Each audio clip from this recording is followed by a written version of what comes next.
بسم اللہ الرحمن الرحیم۔ السلام علیکم ورحمۃ اللہ وبرکاتہ۔ الحمدللہ، ماشاء اللہ، لا حول ولا قوۃ الا باللہ، وما توفیقی الا باللہ، حسبنا اللہ ونعم الوکیل۔ آج پھر ہم اپنے اس انتہائی سچے اور بابرکت پروگرام میں حاضر ہیں۔ اللہ کی حمد و ثنا کہتے ہیں، نبی کریم صلی اللہ علیہ وسلم پر درود اور سلام بھیجتے ہیں۔ اللہم صلی وسلم علی نبینا محمد وعلی آلہ وصحبہ اجمعین۔ اپنے لیے اور سب اہل ایمان کے لیے اللہ سے مغفرت، فضل اور رحمت کی دعا کرتے ہیں، اور ہر شر و ضرر سے، ہر فتنے سے اپنے آپ کو اور اپنے سے متعلق ہر کسی کو اللہ کی پناہ میں دیتے ہیں۔ تو آج ہمارا سبق سورہ حج ہے۔ تو سورہ حج کے 10 رکوع ہیں، لیکن ہم نے فیصلہ کیا ہے کہ ہم اس کو آدھا آدھا پڑھیں گے۔ تو 5 رکوع انشاءاللہ آج پڑھیں گے، اور 5 انشاءاللہ اللہ کی توفیق سے انشاءاللہ کل پڑھ لیں گے۔ تو اس کے جو سورہ حج کے پہلے 5 رکوع ہیں، یہ 17ویں پارے کا 3 ربع ہے۔ تو روزانہ کی طرح اللہ کے شکر و سپاس کے ساتھ میں آپ سے گزارش کرتا ہوں کہ بڑے ادب سے، بڑے دھیان سے، بڑی توجہ سے، بڑے شوق سے اور بڑے اچھے جذبے سے، بڑی اچھی نیت اور ارادے سے قرآن کو سنیں، اور اس کو سنتے چلے جائیں یہاں تک کہ یہ زندگی مکمل ہو جائے اور اللہ تعالی ہم پر اپنا فضل اور رحم کرے۔ اعوذ باللہ من الشیطان الرجیم، بسم اللہ الرحمن الرحیم۔ یا ایہا الناس اتقوا ربکم ان زلزلۃ الساعۃ شیء عظیم، یوم ترونها تذہل کل مرضعۃ عما ارضعت وتضع کل ذات حمل حملها وترى الناس سکارى وما هم بسکارى ولكن عذاب اللہ شدید،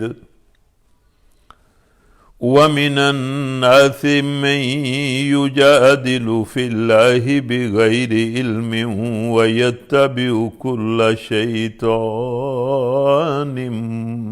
مَرِيدٍ، كُتِبَ عَلَيْهِ أَنَّهُ مَن تَوَلَّاهُ فَأَنَّهُ يُضِلُّهُ وَيَهْدِيهِ إِلَىٰ عَذَابِ السَّعِيرِ۔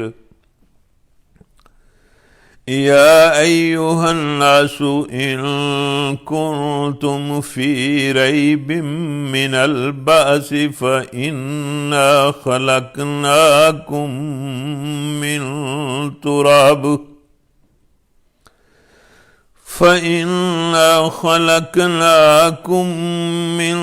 تراب ثم من نطفة ثم من علقة ثم من مضغة مخلقة وغير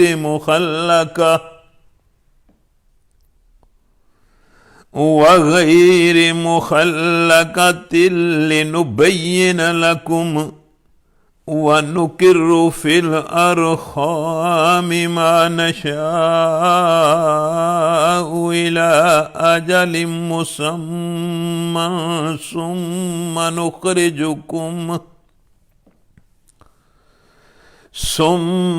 نخرجكم طفلا ثم لتبلغوا أشدكم ومنكم من يتوفى ومنكم من يرد إلى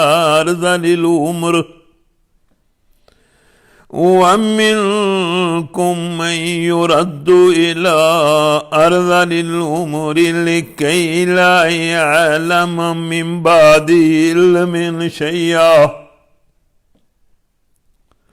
وترى الأرض هامدة فإذا أنزلنا عليها الماء اهتزت وربت فإذا أنزلنا عليها الماء اهتزت وربت وأنبتت من كل زوج بهيج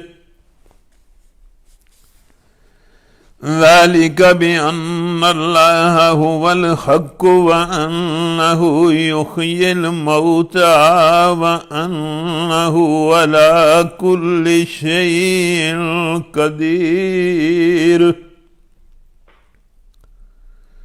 وأن الساعة آتية لا ريب فيها وأن الله يبعث من في القبور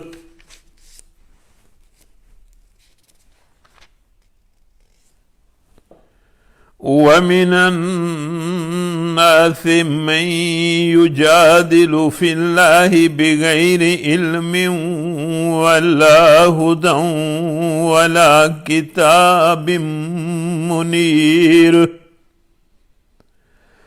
ثاني عطفه ليضل عن سبيل الله له في الدنيا خزي ونذيقه يوم القيامة عذاب الحريق ذلك بما قدمت يداك وأن الله ليس بالظلام للعبيد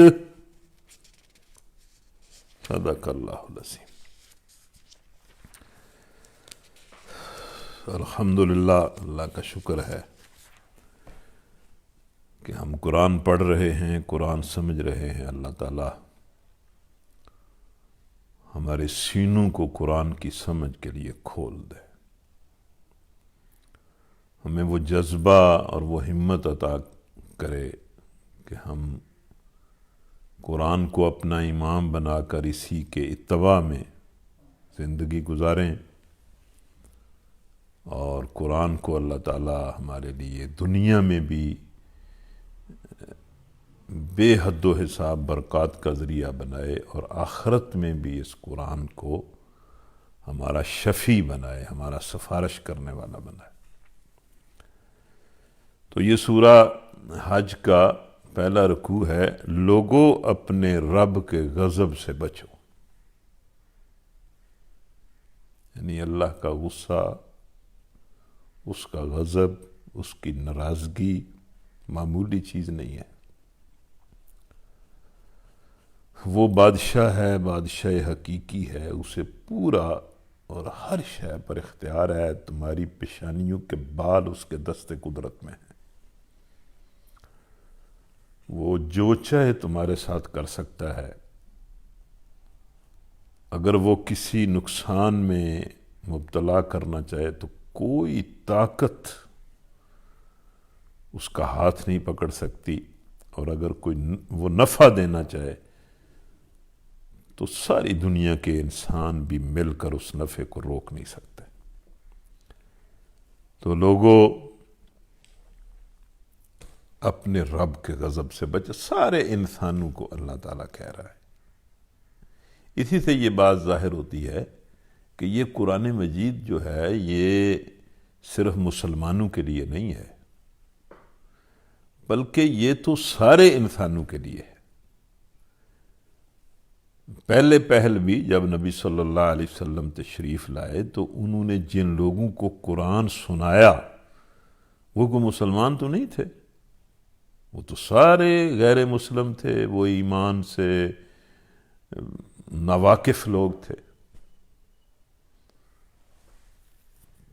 تو قرآن تو سارے انسانوں کے لیے ہے، بس مطلب اگر فرق ہے تو یہ فرق ہے کہ جو لوگ اس پر ایمان لائے ہیں انہیں یکسو ہو کر اس پر عمل کرنا چاہیے، اور یہ ان کی ذمہ داری ہے کہ وہ دوسرے انسانوں تک بھی اس کی دعوت پہنچائیں۔ تو اے انسانوں، اپنے رب کے غضب سے، اس کے غصے سے بچو۔ اور اس کا غصہ کیا ہے؟ اس کا غصہ نہ ماننے والوں کے لیے ہے اور نافرمانی کرنے والوں کے لیے ہے۔ جو ایمان نہیں لاتے ان پر بھی اس کا غصہ ہے، اور جو ایمان لا کر بھی نافرمانیاں کرتے ہیں، منافقت میں، فسق میں، فجور میں مبتلا ہوتے ہیں، وہ بھی اس کے غصے کا شکار ہوتے ہیں۔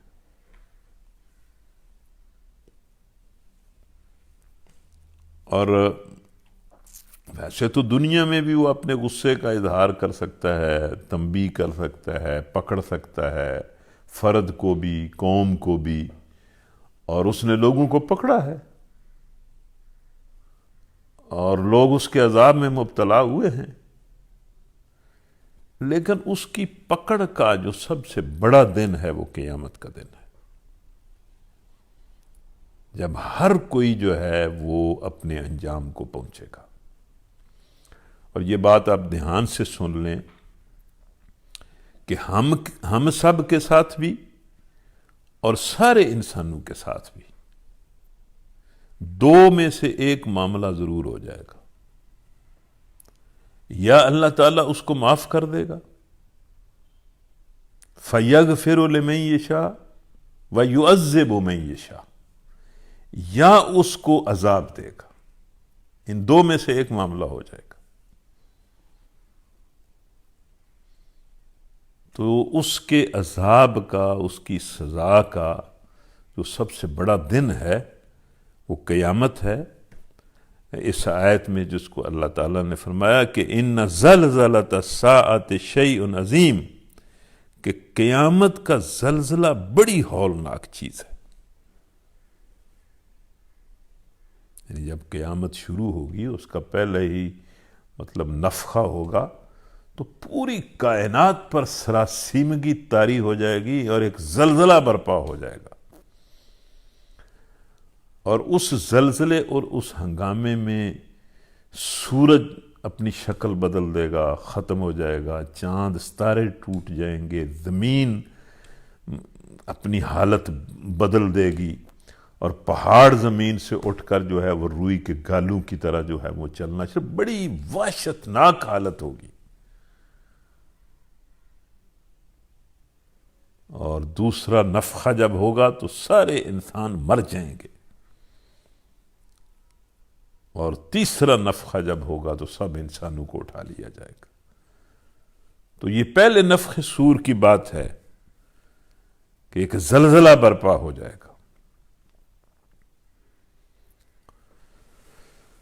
یہ قرآن مجید کی مطلب بار بار قرآن مجید میں مختلف جگہ پر اس زلزلے کا، اس قیامت کے آغاز کا جو ہے وہ ذکر ہے۔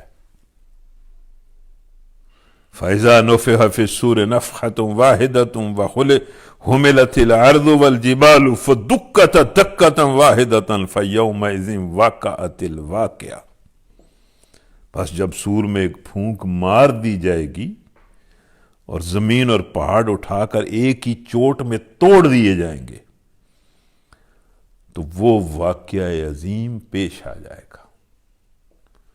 اذا زلزلت الارض زلزالها واخرجت الارض اثقالها وقال الانسان ما لها، جب زمین پوری کی پوری ہلا دی جائے گی اور وہ اپنے پیٹ کے بوجھ باہر نکال دے گی، اور انسان حیران و ششدر کہے گا کہ اسے کیا ہو گیا ہے.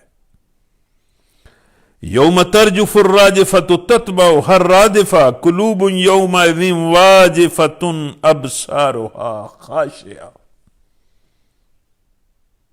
انسانوں یہ ہونے والا واقعہ ہے.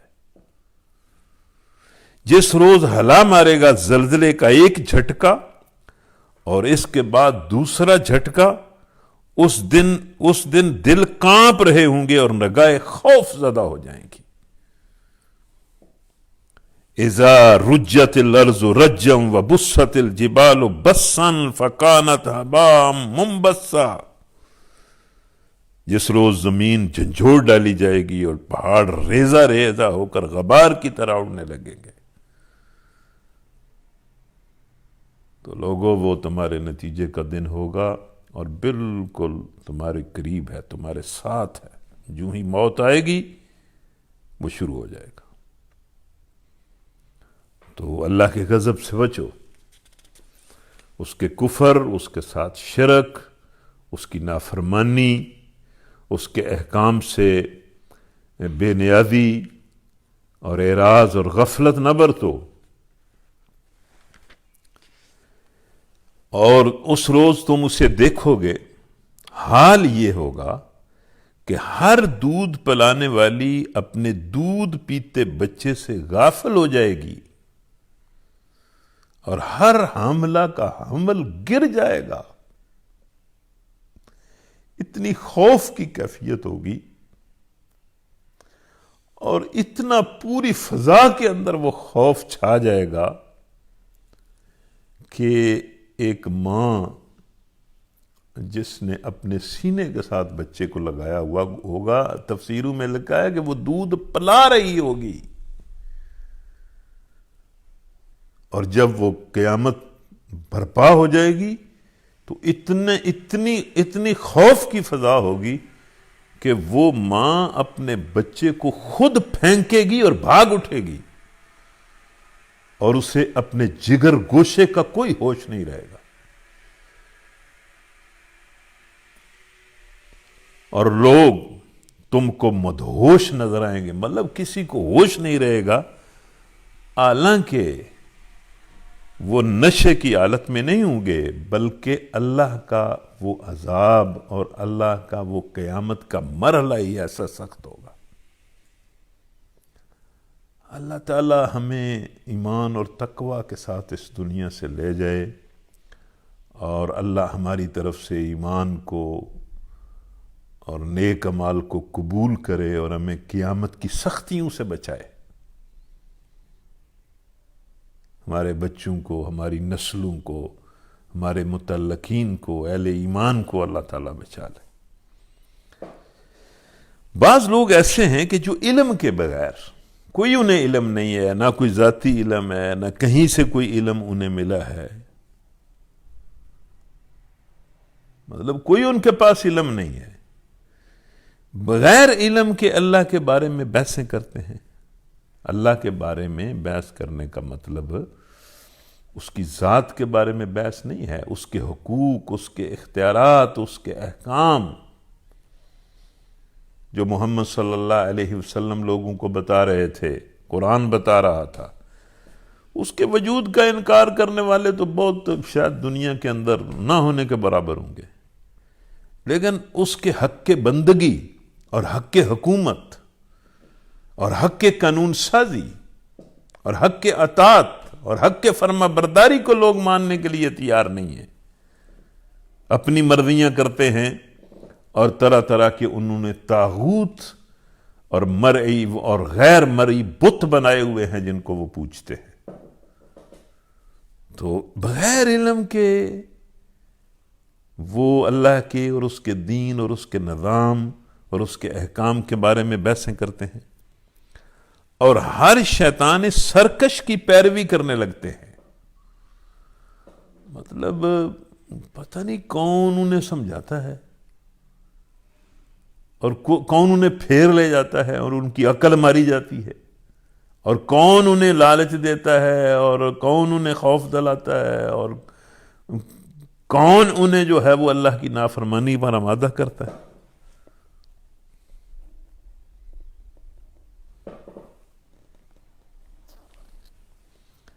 حالانکہ اس کے تو نصیب ہی میں یہ لکھا ہوا ہے، شیطان اور ہر شیطان سرکش، اس کے تو نصیب ہی میں یہ لکھا ہے کہ جو بھی اس کو دوست بنائے گا اسے وہ گمراہ کر کے چھوڑے گا۔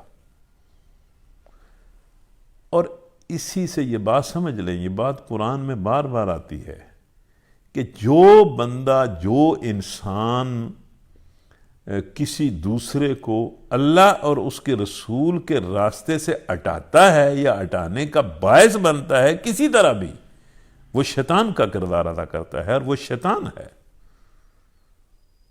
اور یہ شیطان صرف وہ بڑا شیطان ہی نہیں ہے یا شیاطین جن ہی نہیں ہے، بلکہ انسانوں کے اندر گمراہی پھیلانے والے اور گمراہی کی ترغیب دینے والے اور گمراہی کا نفاذ کرنے والے اور گمراہی کو پسند کرنے والے لوگ موجود ہیں، اور ایک دوسرے کو گمراہ کر رہے ہیں اور ایک دوسرے کے دل میں بڑی چکنی چپٹی باتیں ڈالتے ہیں۔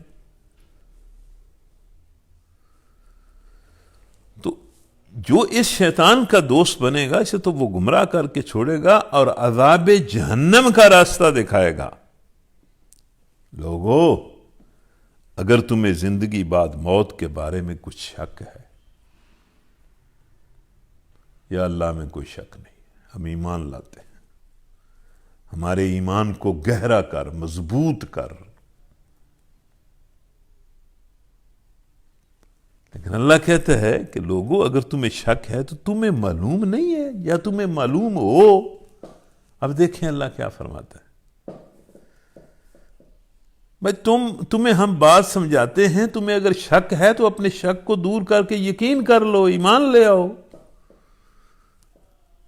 کیا اور تمہیں اگر شک ہے تو تمہیں معلوم ہو، تمہیں یہ سمجھنا چاہیے کہ ہم نے تم کو مٹی سے پیدا کیا، پھر نطفے سے، پھر خون کے لوتھڑے سے، پھر گوشت کی بوٹی سے، جو پہلے ان شکل ہوتی ہے پھر اس کی ایک شکل بننا شروع ہو جاتی ہے۔ یہ ہم اس لیے بتا رہے ہیں تاکہ تم پر حقیقت واضح کریں۔ بھائی اگر مطلب وہ ایک انسان کو ایک مٹی سے اور پھر ایک قطرے سے، پھر مطلب خون کے لوتھڑے سے، مختلف مراحل سے گزار کر اس طرح کا انسان پیدا کر دیتا ہے تو وہ دوبارہ نہیں پیدا کر سکتا۔ ہم جس نطفے کو چاہتے ہیں ایک وقت خاص تک رحموں میں ٹھہرائے رکھتے ہیں، پھر تم کو ایک بچے کی صورت میں نکال لاتے ہیں اور پھر تمہاری پرورش کرتے ہیں۔ اچھا جی، جتنا ذہن، جتنی عقل، جتنا علم، جتنا تجربہ، جتنا مشاہدہ اللہ تعالیٰ نے آپ کو دیا ہوا ہے، سوچیں، بڑی سادگی سے وہ بات کر رہے ہیں۔ انسانی پیدائش کے وہ مرحلے بتا رہا ہے کہ جو ایک بدو کو بھی سمجھ تھی۔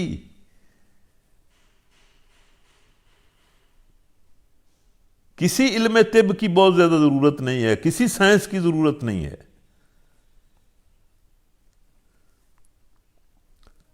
تاکہ تم اپنی پوری جوانی کو پہنچو، پھر تمہاری پرورش کرتا ہے تاکہ تم جوانی کو پہنچو، اور پھر تم میں سے کسی کو وہ پہلے ہی واپس بلا لیتا ہے، اور کوئی بڑھاپے کی بدترین عمر کو پھیر دیا جاتا ہے، تاکہ سب کچھ جاننے کے بعد پھر کچھ نہ جانے۔ یعنی جب ہم کسی کو بوڑھا کر دیتے ہیں تو اس کی ساخت کوئی بالکل تبدیل کر دیتے ہیں، وہ بالکل بچوں جیسی حرکتیں کرنا شروع کر دیتا ہے، اور جو بڑا عالم تھا، دوسروں کو سمجھاتا تھا، اسے کچھ سمجھ نہیں آتی۔ جس کو اپنے علم اور واقفیت اور اپنے تجربے اور اپنی جہاں دیدگی پر بڑا ناز تھا، وہ بڑھاپے میں ایسی بے خبری میں تبدیل ہو جاتا ہے کہ بچے تک اس کی باتوں پر مذاق اڑانے لگتے ہیں، ہنسنے لگتے ہیں، بچے چھوٹے چھوٹے ہنستے ہیں کہ بابا کیا کرتا ہے۔ اللہ تعالیٰ اس ارذل عمر سے بھی بچائے، جتنی دیر زندہ رکھے ہوش و حواس کے ساتھ ٹھیک ٹھاک، اور اپنے حضور نمازیں پڑھتا ہوا، سجدے کرتا ہوا، نیکیاں کرتا ہوا زندہ رکھے۔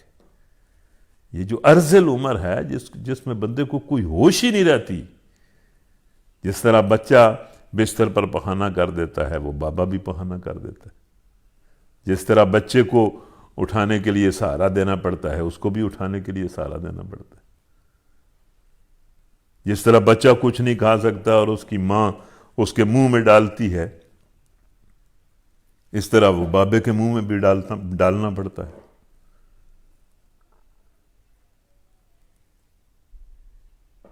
تو مطلب اس حالت سے اللہ تعالیٰ بچائے، لیکن یہ کہ وہ یہ حالت ہو جاتی ہے جب انسان، لیکن اس میں فرق یہ ہوتا ہے کہ بچہ جب ہوتا ہے چھوٹا تو اس کو تو لوگ شوق سے پالتے ہیں اور اس کی زندگی ان کے سامنے ہوتی ہے، اس کی زندگی کے لیے اس کو پالتے ہیں، لیکن اس بوڑھے کو تو سنبھالنا بھی مشکل ہو جاتا ہے، اس لیے کہ اس کی تو موت کا ہی انتظار ہوتا ہے۔ اور تم دیکھتے ہو کہ زمین سوکھی پڑی ہے، اور اسی طرح مطلب ہم تو بے شمار مطلب کرشمے تمہیں دکھا رہے ہیں، معجزات دکھا رہے ہیں، اور تم دیکھتے ہو کہ زمین سوکھی پڑی ہے، پھر جہاں ہم نے اس پر مینہ برسایا یکا یک وہ زندہ ہو گئی اور پھول گئی، اور اس نے ہر قسم کی خوش منظر نباتات اگلنی شروع کر دی۔ یہ سب کچھ اس وجہ سے ہے کہ اللہ خود بھی حق ہے اور اس کا حکم بھی حق ہے، اور اس کی طرف سے جو رسول آیا ہے وہ بھی حق ہے۔ اللہ حق ہے، اللہ جو بات کہہ رہا ہے وہ حق اور سچ ہے، اور وہ مردوں کو زندہ کرتا ہے، اور وہ ہر چیز پر قادر ہے۔ یہ ساری چیزیں اس طرح انسان کا مٹی سے مطلب نطفے میں تبدیل ہونا، اور نطفے کا پھر خون میں تبدیل ہونا، اور خون کا لوتھڑے میں تبدیل ہونا، اور لوتھڑے کا پھر ایک شکل اختیار کرنا، اور پھر بالکل کمزور ناتواں بچے کی حیثیت سے اس دنیا میں آنا، اور پھر اس کو اللہ تعالیٰ کا جوان کرنا، اور پھر اس کا مطلب اس طرح دنیا کے اندر زندگی گزارنا انسان کا، اور پھر اس طرح مردہ زمین کو زندہ کرنا۔ وہ ایک مرتبہ ایک صاحب نے سید ابو العلا مودودی سے سوال کیا کہ بھائی یہ جو بات ہے نا کہ بھائی مردہ جڑ بارش سے زندہ ہو جاتی ہے، یہ ٹھیک نہیں ہے۔ جب کوئی جڑ مر جاتی ہے کسی پودے کی تو پھر وہ زندہ نہیں ہوتی۔ اس نے کہا میں باٹنی پڑھا ہوا ہوں، باٹنی کا پروفیسر ہوں، باٹنی کو جانتا ہوں، پودوں کو اچھی طرح جانتا ہوں، تو یہ آپ کی بات کہ بھائی مردہ جڑیں زندہ ہو جاتی ہیں یہ ٹھیک نہیں ہے۔ تو اس کا جواب رسائل و مسائل میں نے پڑھا تھا، اس مولانا نے اس کا جواب دیا کہ ٹھیک ہے آپ سائنسدان ہیں، آپ زیادہ جانتے ہوں گے، لیکن میں نے تو ایک آنکھوں سے تجربہ دیکھا ہے، میں وہ آپ کو بتا دیتا ہوں۔ آپ اگر یہ سمجھتے ہیں کہ وہاں جڑیں زندہ رہ گئی تھیں اور وہاں اندر کوئی اس زمین کے اندر زندگی تھی تو پھر یہ آپ کا علم ہے، آپ کے علم کا تو مقابلہ نہیں کیا جا سکتا۔ تو مولانا نے اسے مثال دی کہ میں صحرائے سینا سے گزرا، اور وہ ایک بہت بڑا صحرا ہے، ریت ہی ریت ہے، اور لوگوں نے بتایا، گزرتے ہوئے بتایا کہ اس صحرا پر 20 سال بارش نہیں ہوئی، 20 سال ہو گئے ہیں بارش نہیں ہوئی۔ تو اب جو صحرا ہو اور جو مطلب ریت تپ رہی ہو جہاں، اور جہاں بارش 20 سال نہ ہوئی ہو، اس کے اندر کوئی کیڑا مکوڑا، اس کے اندر کسی پودے کی جڑ وہ زندہ رہ سکتی ہے؟ تو وہ کس طرح زندہ رہ سکتے؟ تو انہوں نے اس کو جواب دیتے ہوئے یہ کہا کہ میں اس صحرا سے گزرا تو لوگوں نے بتایا کہ 20 سال ہو گئے ہیں اس صحرا میں بارش نہیں ہوئی. اور پھر وہ مولانا نے اس کو جواب دیتے ہوئے کہا کہ جب میں واپس مطلب کچھ دیر مصر کے اندر رہ کر واپس اسی صحرا سے گزرا تو بارش ہو چکی تھی 20 سال کے بعد. اور میں نے اس صحرا میں جگہ جگہ گھاس بھی دیکھا، چھوٹے چھوٹے پودے بھی دیکھے، اور چلتے ہوئے جو ہیں وہ چھوٹے چھوٹے کیڑے مکوڑے اور حشرات الارض بھی دیکھے. تو انہوں نے پھر اس پروفیسر صاحب کو یہ لکھا کہ آپ بھی اب جانتے ہیں کہ 20 سال میں جڑیں زندہ تھیں یا مردہ تھیں. تو اللہ تعالیٰ جو ہے اس بارش کے ذریعے ظاہر ہے وہ اس زمین کو زندہ کر دیتا ہے، اور حشرات الارض بھی پیدا ہو جاتے ہیں اور نباتات بھی پیدا ہو جاتی ہیں. یہ ساری چیزیں اس بات کی دلیل ہیں کہ جس اللہ نے پہلی بار پیدا کیا ہے وہ دوبارہ بھی پیدا کرے گا، اور تمہیں اپنے حساب کتاب کے لیے اس کے سامنے پیش ہونا پڑے گا. اور یہ اس بات کی دلیل ہے کہ قیامت کی گھڑی آ کر رہے گی. اس میں کسی شک کی گنجائش نہیں ہے. تمہارے اندر شک ہے تو اس کو دور کر دو، اس میں کوئی شک کی گنجائش نہیں ہے. اور اللہ ضرور ان لوگوں کو اٹھائے گا جو قبروں میں جا چکے ہیں. تو یہ موت کے بعد دوبارہ زندگی، یہ اسلام کے بنیادی عقائد میں سے ہے. اور کوئی بندہ اتنی دیر تک مسلمان بھی نہیں ہو سکتا جب تک وہ یہ عقیدہ نہ رکھے کہ مرنے کے بعد اس نے پھر اٹھنا ہے، اللہ کے سامنے پیش ہونا ہے، اپنی ایک ایک بات اور اپنے ایک ایک کرتوت کا حساب اس نے دینا ہے، اور اپنے نیک اعمال کا حساب اس نے اللہ سے لینا ہے.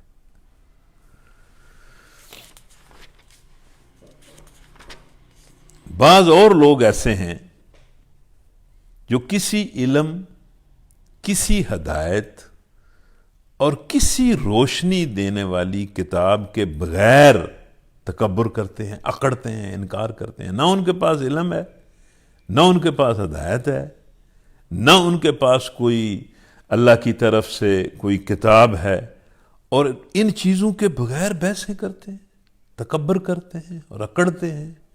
اللہ کے رسول سے بھی تکبر کرتے ہیں، قرآن کے مقابلے میں بھی تکبر کرتے ہیں. کوئی حق بات ان سے کی جائے تو ان کی گردنوں میں سریا ہے انکار کا، وہ کوئی بات سننے کے لیے تیار نہیں ہوتے. لیکن ان کے پاس کوئی چیز نہیں ہے، نہ کوئی ان کے پاس علم ہے. وہ نہیں بتا سکتے کہ ہمیں کس وجہ سے یہ جو ہمارا انکار ہے اس کی دلیل کیا ہے. کوئی دلیل ان کے پاس نہیں ہے، لیکن اس کے بعد تکبر کرتے ہیں. یہ جو بڑے لوگ ہوتے ہیں جن کو اسی اللہ نے جس کا انکار کرتے ہیں اور جس کی بات نہیں مانتے، اسی اللہ نے ان کو دیا ہوتا ہے سب کچھ. وہ ابراہیم علیہ السلام کے بارے میں آتا ہے نا کہ اس وقت کا جو بادشاہ تھا اس نے ابراہیم علیہ السلام سے جھگڑا اس لیے کیا کہ ہم نے اسے بادشاہت دی ہوئی تھی، اس لیے اس نے جھگڑا شروع کر دیا. اور ابراہیم علیہ السلام کو کہنے لگا کہ تمہارا رب کون ہے؟ تو ابراہیم علیہ السلام نے کہا کہ میرا رب وہ ہے جو زندگی اور موت دیتا ہے. تو کہنے لگا زندگی موت تو میں بھی دے سکتا ہوں. حالانکہ وہ جھوٹ بک رہا تھا، اسے پتا تھا کہ نہ وہ زندگی دے سکتا ہے نہ موت دے سکتا ہے. لیکن وہ جو جیل میں بندے تھے ان کے بارے میں اس نے کہا میں ان میں سے جس کو چاہوں پھانسی لٹکا دوں، جس کو چاہوں چھوڑ دوں، زندگی موت تو میں بھی دے سکتا ہوں. تو ابراہیم علیہ السلام نے کہا چلیں، پھر میرا رب جو ہے وہ سورج کو مشرق سے نکالتا ہے، تم ذرا مغرب سے نکال لو. تو پھر وہ مطلب لاجواب ہو گیا، لیکن ہدایت مانا نہیں، مانا پھر بھی نہیں. تو یہ قرآن اور محمد صلی اللہ علیہ وسلم ان اکڑی ہوئی گردنوں والوں کو، ان متکبر لوگوں کو لاجواب تو کر دیتے ہیں. یہ قرآن بھی لاجواب کر دیتا ہے، اللہ کے رسول صلی اللہ علیہ وسلم نے بھی لاجواب کیا، لیکن ان کی گردنیں اکڑی رہتی ہیں. تو اللہ فرماتا ہے کہ ان کے پاس نہ علم ہے، نہ ہدایت ہے، نہ روشنی ہے، لیکن یہ اکڑے ہوئے ہیں خدا کے بارے میں، اس کے حقوق کے بارے میں، اس کے دین کے بارے میں، اس کے احکام کے بارے میں، اس کے رسولوں کے بارے میں جھگڑا کرتے ہیں تاکہ خود بھی غلط راہ پر چلیں اور دوسرے لوگوں کو بھی غلط راہ پر چلائیں۔ ایسے شخص کے لیے جو یہ کرتا ہے، تکبر کرتا ہے، ایسے شخص کے لیے بالآخر دنیا میں بھی رسوائی ہے اور قیامت کے دن بھی رسوائی ہے، اور قیامت کے دن ہم اس کو آگ کے عذاب کا مزہ چکھائیں گے۔ یہ ہے، اور ہم اسے کہیں گے کہ یہ ہے تیرا وہ مستقبل جو تیرے اپنے ہاتھوں نے تیرے لیے خود تیار کیا، تیرے تکبر نے اور تیرے انکار نے اور تیری نافرمانی نے اور تیرے ظلم نے اور تیرے گناہوں نے یہ آگ خود تیار کی ہے، ورنہ اللہ تو اپنے بندوں پر ظلم نہیں کرنا چاہتا، لوگ تو خود اپنے آپ پر ظلم کرتے ہیں۔ وَمِنَ النَّاسِ مَن يَعْبُدُ اللَّهَ عَلَى خَرْفٍ فَإِنْ أَصَابَهُ خَيْرٌ اطْمَأَنَّ بِهِ وَإِنْ أَصَابَتْهُ فِتْنَةٌ انقلب عَلَى وَجْهِهِ خَسِرَ الدُّنْيَا وَالْآخِرَةَ ذَلِكَ هُوَ الْخُسْرَانُ الْمُبِينُ يَدْعُو مِن دُونِ اللَّهِ مَا لَا يَضُرُّهُ وَمَا لَا يَنفَعُهُ ذَلِكَ هُوَ الضَّلَالُ الْبَعِيدُ يَدْعُو لَمَن ضَرُّهُ أَقْرَبُ مِن نَّفْعِهِ لَبِئْسَ الْمَوْلَىٰ وَلَبِئْسَ الْعَشِيرُ إِنَّ اللَّهَ يُدْخِلُ الَّذِينَ آمَنُوا وَعَمِلُوا الصَّالِحَاتِ جَنَّاتٍ تَجْرِي مِن تَحْتِهَا الْأَنْهَارُ إِنَّ اللَّهَ يَفْعَلُ مَا يُرِيدُ من كان يظن أن لن ينصره الله في الدنيا والآخرة ينصره الله في الدنيا والآخرة فليمدد بسبب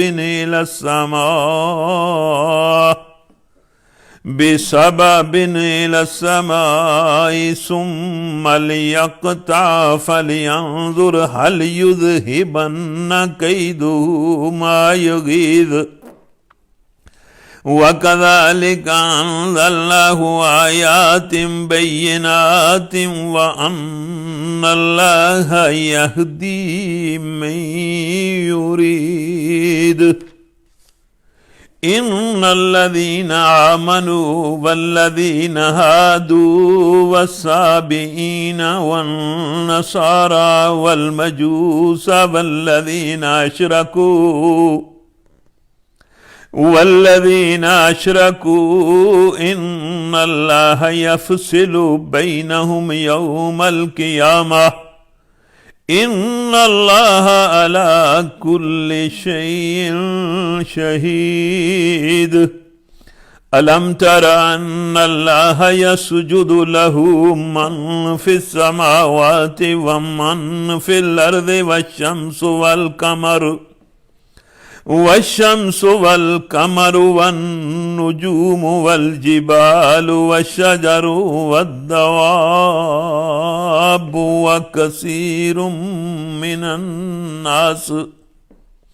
وكثير حق عليه العذاب ومن يخن الله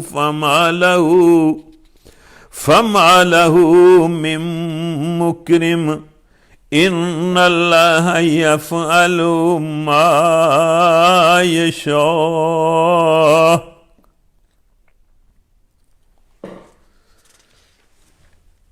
یہ آیت سجدہ ہے، اور سجدے کی جب آیت آتی ہے تو جو بندہ بھی اس آیت کو سنے اس پر ایک سجدہ واجب ہو جاتا ہے، اسے سجدہ تلاوت کہتے ہیں۔ تو آپ لوگ جو سن رہے ہیں، جو جہاں جہاں بھی دنیا کے جس کونے میں بھی کوئی بندہ یہ درس سن رہا ہے، وہ چاہے تو ابھی سجدہ کر لے اور چاہے تو بعد میں سجدہ کرے۔ یہ سجدہ واجب ہوتا ہے۔ اور یہ بات میں کئی بار آپ کو سمجھا چکا ہوں کہ یہ جو قرآن مجید کی آیات سجدہ ہیں، کہ کوئی 14 آیات ہیں جن پر سجدہ واجب ہے، اس کا مطلب یہ ہے کہ قرآن کا مقصد ہی یہ ہے کہ بندہ سجدہ ریز ہو جائے۔ اور ایک سجدہ تو وہ ہوتا ہے جو ہم نماز میں کرتے ہیں یا ویسے کرتے ہیں، اور اصل سجدہ یہ ہے، اور یہ سجدہ بھی اسی لیے ہے، نماز کا سجدہ بھی اسی لیے ہے کہ بندے کی پوری زندگی سجدہ ہو جائے۔ اور بندے کی پوری زندگی کے سجدہ ہونے کا مطلب یہ ہے کہ بندہ پوری طرح اللہ کے حکم کا پابند اور اطاعت گزار ہو جائے، اپنی پوری زندگی میں وہ کوئی کام اللہ کے حکم کے خلاف نہ کرے۔ تو بہرحال یہ آیت سجدہ ہے، وَمَن يُخِنِ اللَّهُ فَمَا لَهُ مِن مُكْرِمٍ إِنَّ اللَّهَ يَفْعَلُ مَا يَشَاءُ۔ یہاں یہ آیت ختم ہوتی ہے۔ هَذَانِ خَصْمَانِ اخْتَصَمُوا فِي رَبِّهِمْ فَالَّذِينَ كَفَرُوا قُطِّعَتْ لَهُمْ ثِيَابٌ مِّن نَّارٍ قُطِّعَتْ لَهُمْ ثِيَابٌ مِّن نَّارٍ يُصَبُّ مِن فَوْقِ رُءُوسِهِمُ الْحَمِيمُ يُصْهَرُ بِهِ مَا فِي بُطُونِهِمْ وَالْجُلُودُ وَلَهُمْ مَقَامِعُ مِنْ حَدِيدٍ كُلَّمَا أَرَادُوا أَن يَخْرُجُوا مِنْهَا مِنْ غَمٍّ أُعِيدُوا فِيهَا وَذُوقُوا عَذَابَ الْحَرِيقِ إِنَّ اللَّهَ يُدْخِلُ الَّذِينَ آمَنُوا وَعَمِلُوا الصَّالِحَاتِ جَنَّاتٍ تَجْرِي مِن تَحْتِهَا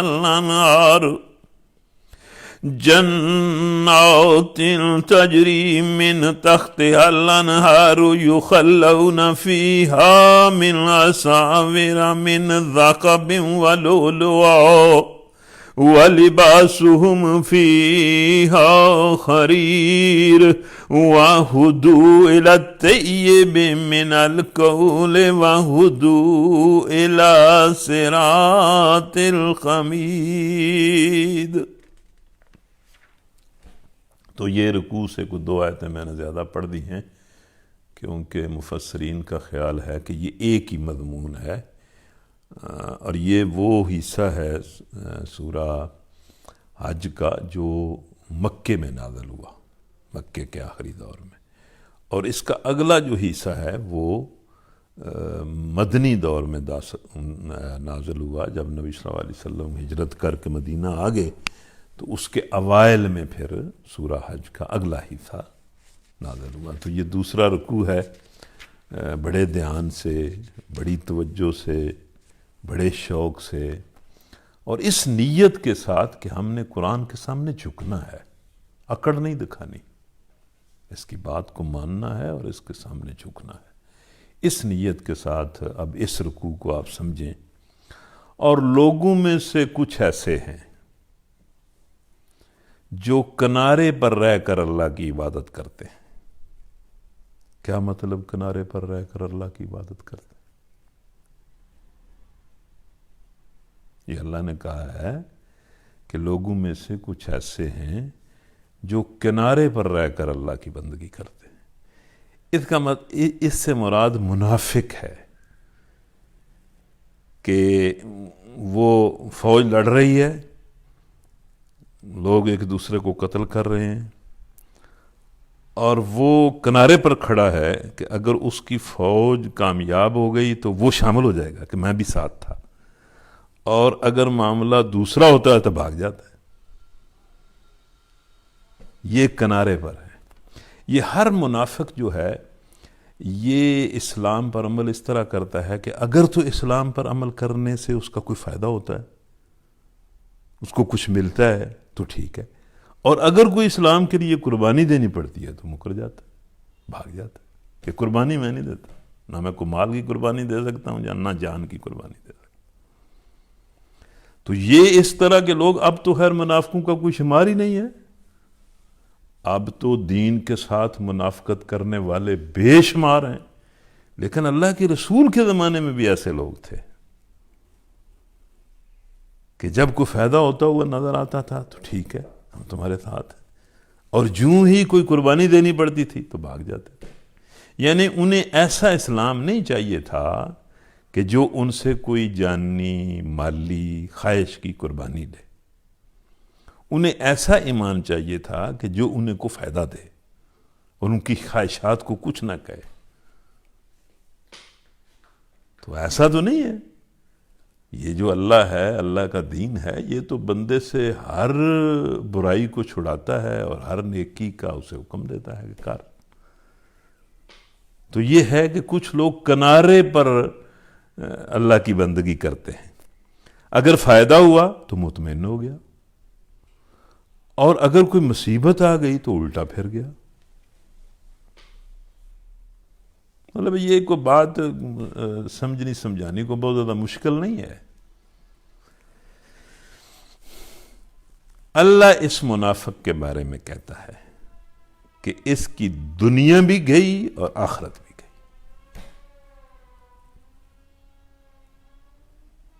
اس کی دنیا بھی گئی اور آخرت بھی گئی، کیونکہ ظاہر ہے ایسے بندے پر تو جو نیک اور صالح لوگ ہیں، مومن ہیں، وہ بھی ایسے بندے پر تو اعتماد نہیں کرتے، وہ ان کی نظروں میں بھی گر جاتا ہے۔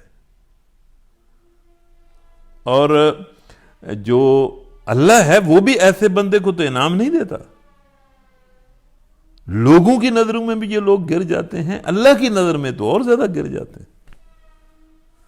تو ان کی دنیا بھی گئی اور آخرت بھی، اور یہ ہے صریح خسارہ۔ قرآن نے کہا ہے ذالک ھو الخسران المبین، کہ اللہ کے دین کے معاملے میں منافقت کرنا یہ پرلے درجے کا دیوالیہ پن ہے اور خسارہ ہے۔ یعنی مذبذب مسلمان کا حال در حقیقت سب سے بدتر ہوتا ہے۔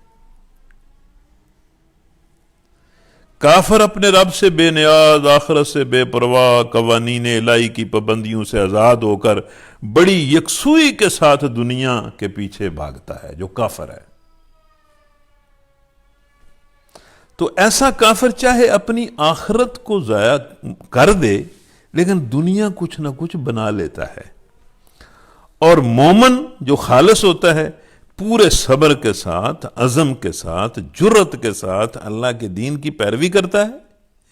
اس پیروی میں دنیا کا اگر اسے کچھ نقصان ہو جائے تو شاید ہو جائے، لیکن بہرحال آخرت کی فلاح تو وہ پاتا ہی پاتا ہے۔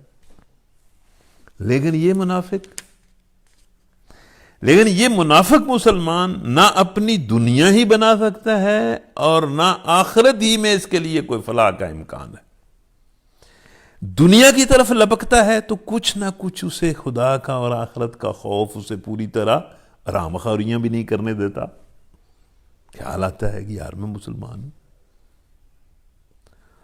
اور کچھ اخلاقی حدود کا لحاظ اس کا دامن کھینچتا ہے، اور خالص دنیا طلبی کے لیے جو یکسوئی چاہیے وہ اس کے اندر پیدا نہیں ہو سکتی۔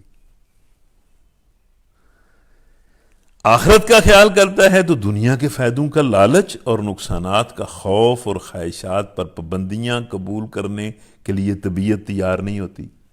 یعنی بنیادی طور پر منافق بزدل ہوتا ہے، نہ ادھر کا نہ ادھر کا، نہ پوری طرح اس کا ساتھ دے سکتا ہے نہ اس کا۔ یہ الیکشن میں ہم دیکھتے ہیں نا کہ بھئی دو امیدوار ہیں، اور یہ جو کئی لوگ جو ہیں بےچارے ان کو سمجھ نہیں آ رہی ہوتی کہ جیت کون رہا ہے، تو کبھی وہ اس کے ساتھ ہوتے ہیں کبھی وہ اس کے ساتھ ہوتے ہیں،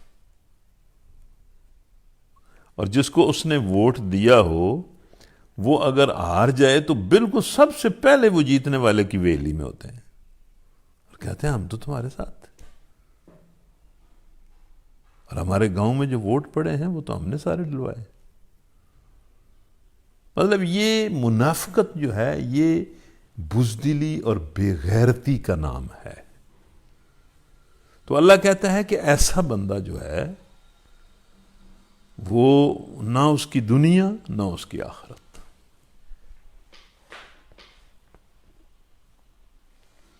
یہ ہے گمراہی کی انتہا.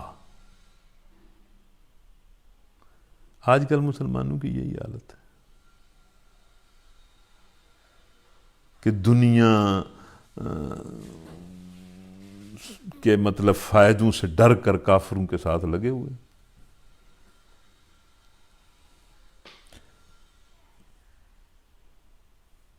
تو شیطان ان کو پکارتا ہے جن کا نقصان ان کے نفع سے قریب تر ہے. بدترین ہے اس کا مولا اور بدترین ہے اس کا رفیق. جس شیطان نے خواہ وہ بڑا شیطان ہے یا یہ جو انسانوں کے اندر شیطان پھرتے ہیں یا جن شیطان ہیں، جس شیطان نے اس بندے کو منافقت سکھائی ہے نا وہ اس کا بہت ہی بدترین ساتھی ہے.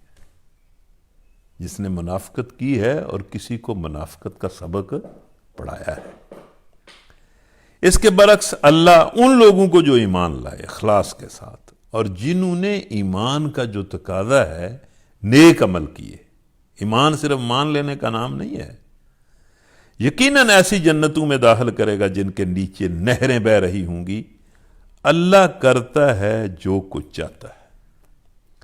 جو شخص یہ خیال رکھتا ہو کہ اللہ دنیا اور آخرت میں اس کی کوئی مدد نہ کرے گا، یہ منافقاں دی گل ہے نا. وہ اللہ تعالیٰ انہوں دا خیال ہوندہ ہے پتہ نہیں سڑنا کی ہو جاتا، پتہ نہیں سڑنا. مخلص بندے نوں تے اللہ تعالیٰ دی مدد اتے پورا اعتماد ہوندہ ہے.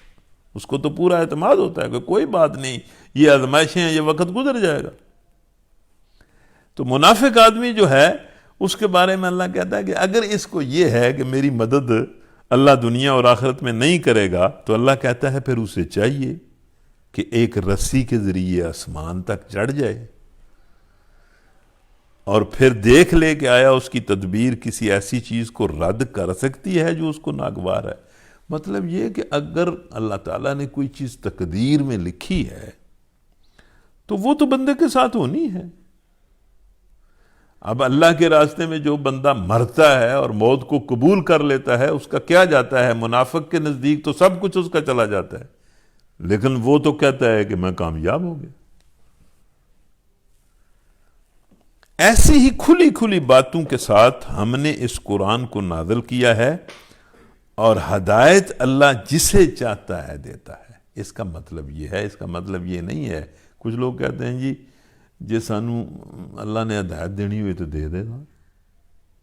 اس کا مطلب یہ نہیں ہے. اس کا مطلب یہ ہے کہ آخری اتھارٹی تو ہدایت دینے کی یا نہ دینے کی اس کی ہے، لیکن وہ بندے کی طرف دیکھ کر اس کو ہدایت دیتا ہے اور بندے کی طرف دیکھ کر اس کو گمراہ کرتا ہے.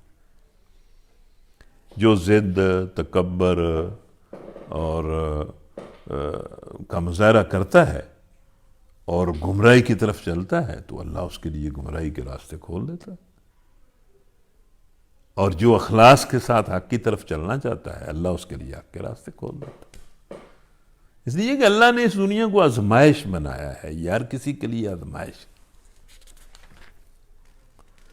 جو لوگ مسلمان ہوئے، جو لوگ یہ مسلمان ہیں، کتنے خالص ہیں کتنے ناخالص ہیں، مسلمان ہونے کے باوجود کتنے برے ہیں کتنے نیک ہیں. جو لوگ مسلمان ہوئے اور جو یہودی ہوئے اور جو سابئی ہوئے اور جو عیسائی ہوئے اور جو آگ پرست ہیں اور جن لوگوں نے شرک کیا، یہ مذہبی گروہ ہیں جن کا ذکر اللہ تعالیٰ کرتا ہے. اللہ کہتا ہے کہ بہت سارے لوگ مسلمان ہو گئے ہیں لیکن ان کے اسلام کی اصل حقیقت اللہ ہی جانتا ہے.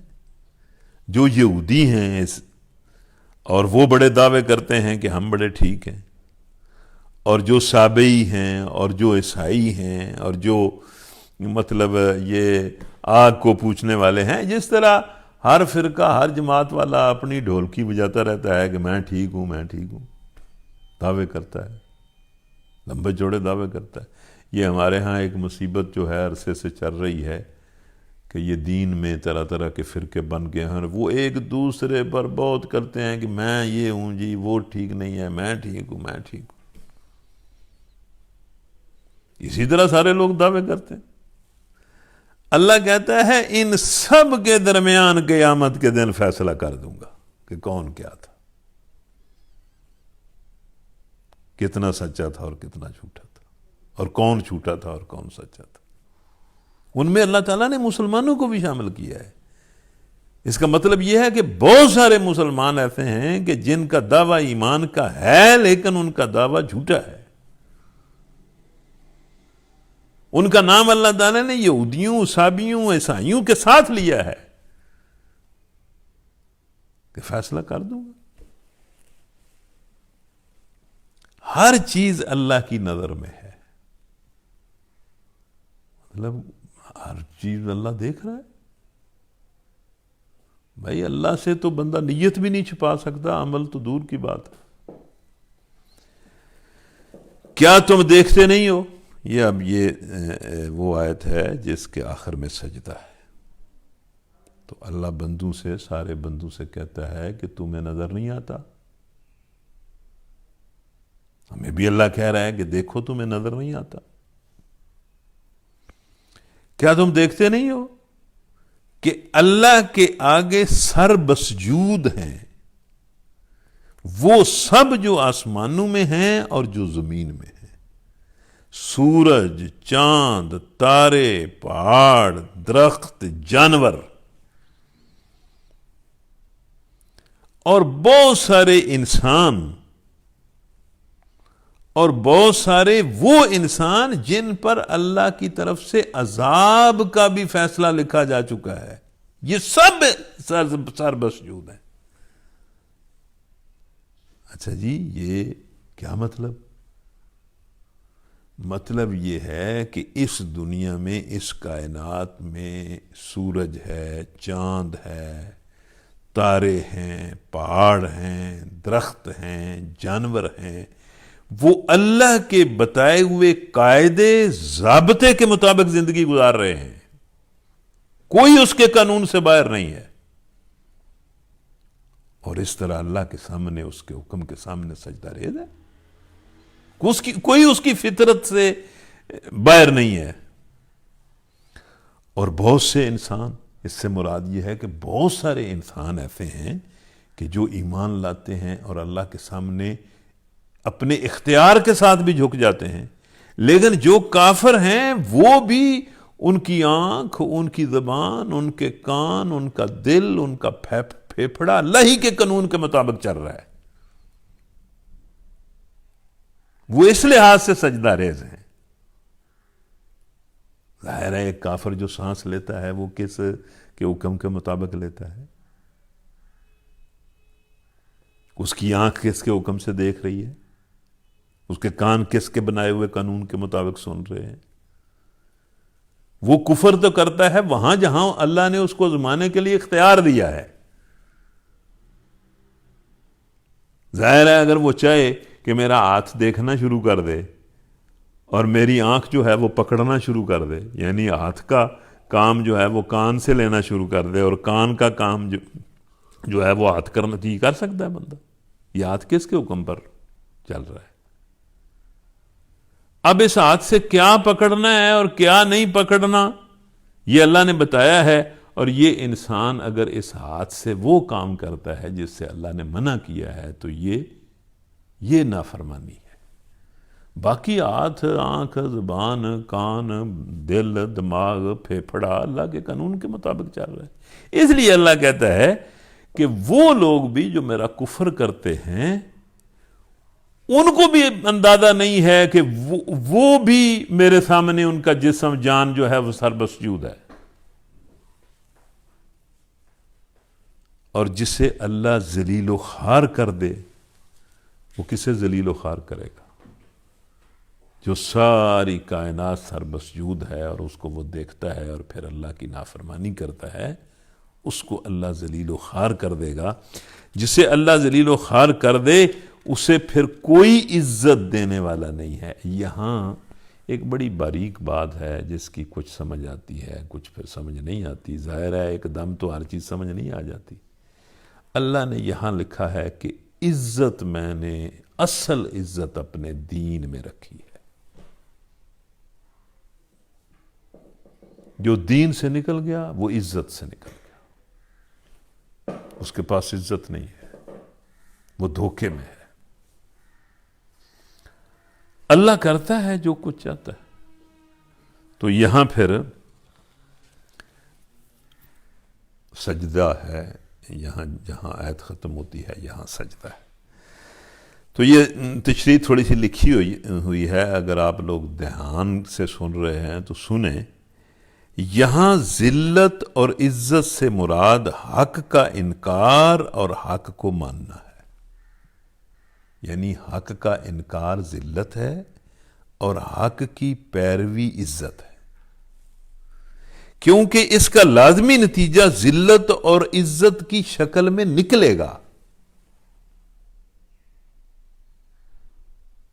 یعنی الٹیمیٹلی نتیجتاً بالآخر جس نے دین کی پیروی کی ہوگی اسے عزت ملے گی، اور نتیجتاً جس نے اللہ کی طرف سے حق کا انکار کیا ہوگا وہ ذلیل ہوگا۔ اس لیے اللہ تعالیٰ نے یہاں یہ بات کی ہے۔ جو شخص کھلے کھلے اور روشن حقائق کو آنکھیں کھول کر نہ دیکھے اور سمجھانے والے کی بات بھی سن کر نہ دے، وہ خود ہی ذلت و خواری کو اپنے اوپر دعوت دیتا ہے، اور اللہ وہی چیز اس کے نصیب میں لکھ دیتا ہے۔ اسی لیے قرآن میں یہ آتا ہے نا کہ ان کو ذلت کا عذاب دیا جائے گا، ذلیل کر دیا جائے گا۔ بعض اوقات دنیا میں بھی اللہ عذاب دے دیتا ہے۔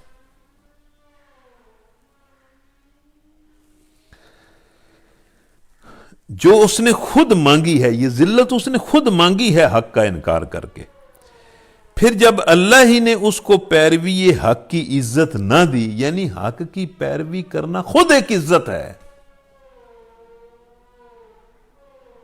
یعنی جو جھوٹ کی پیروی کرتا ہے وہ ذلت کا فیصلہ کرتا ہے، اور جو سچ کی پیروی کرتا ہے وہ عزت کا فیصلہ کرتا ہے۔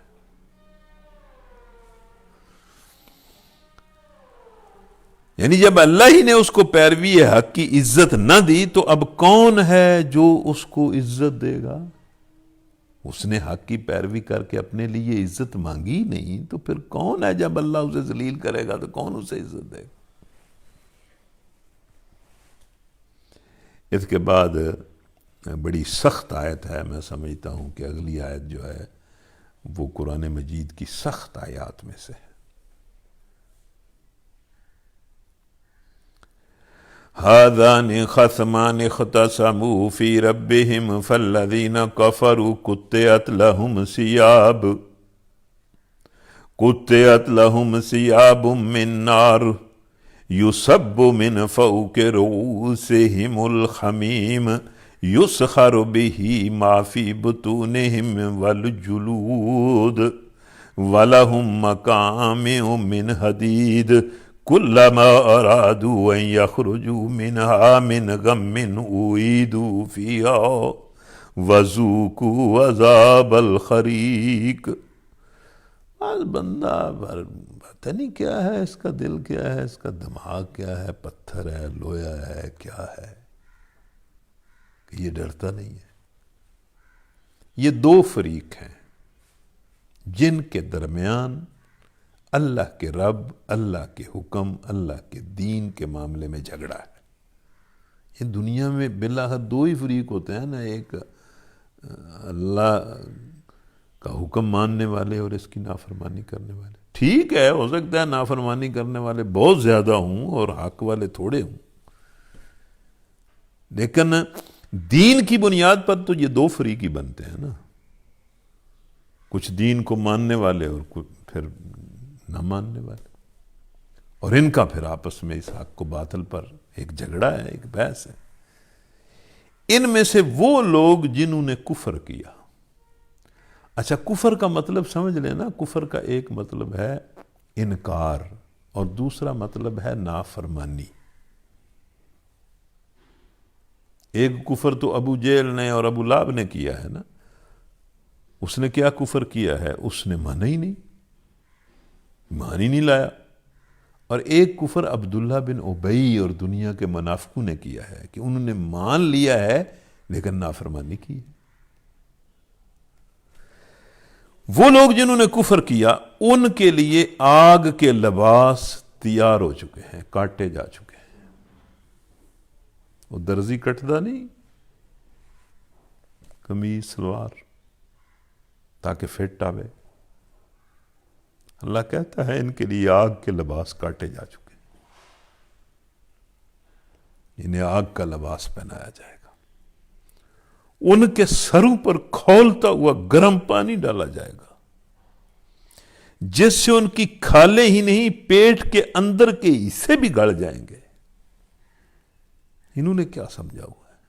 ان فرعونوں نے، ان متکبروں نے. میری دنیا میں رہتے ہیں، میرا رزق کھاتے ہیں، میری بنائی ہوئی دنیا میں چل پھر رہے ہیں اور میری نافرمانیاں کرتے ہیں. باوجود اس کے کہ میں نے رسول بھیجے ہیں، میں نے کتابیں نازل کی ہیں، میں نے سمجھایا ہے. اور ان کے اوپر ان کی خبر لینے والے لوہے کے گرز ہوں گے.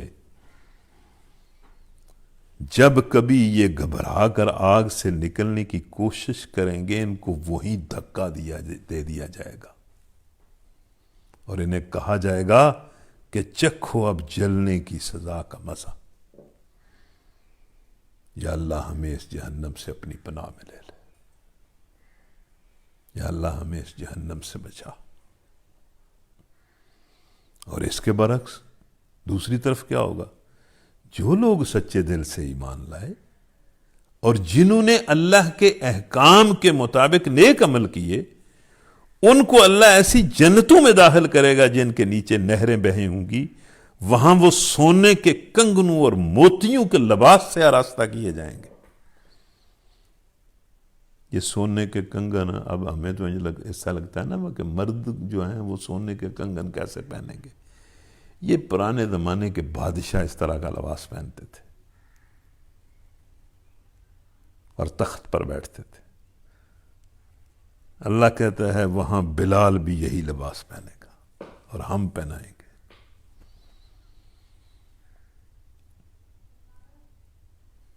اور وہ بھوکا پیاسا مومن جو اللہ کے راستے میں بھوک پیاس کاٹتا تھا وہ یہی بادشاہوں کا لباس پہنے گا. ان کے لباس ریشم کے ہوں گے. ان کو پاکیزہ بات قبول کرنے کی ہدایت بخشی گئی. یعنی دنیا میں سب سے زیادہ پاکیزہ بات کیا ہے؟ لا الہ الا اللہ محمد الرسول اللہ. اس سے پاکیزہ بات کوئی نہیں ہے. تو اللہ کہتا ہے کہ ان کو پاکیزہ بات قبول کرنے کی ہدایت بخشی گئی اور انہیں اللہ کی بندگی کا سیدھا راستہ دکھایا گیا. یہ اس پر چلے.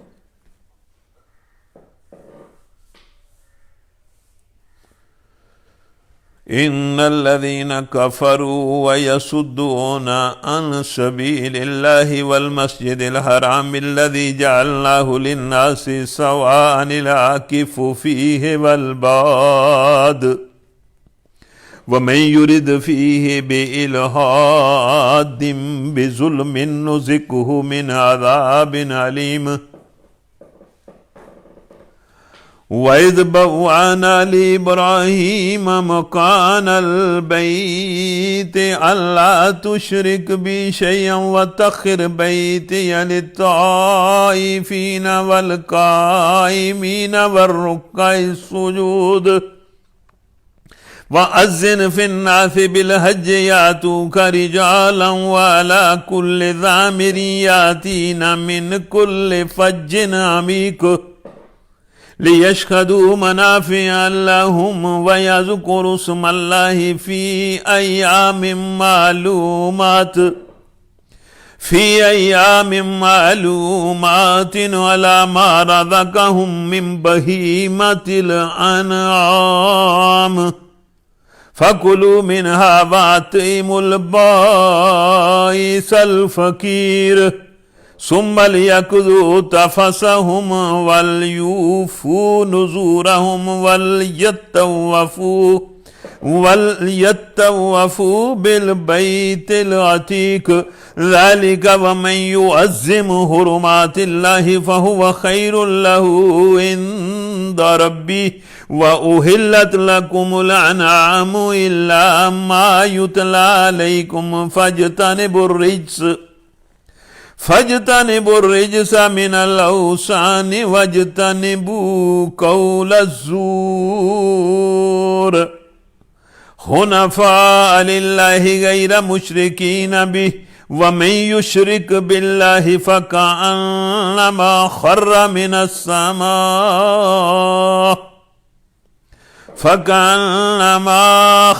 مِنَ السَّمَاءِ فَتَخْطَفُهُ الطَّيْرُ أَوْ تَهْوِي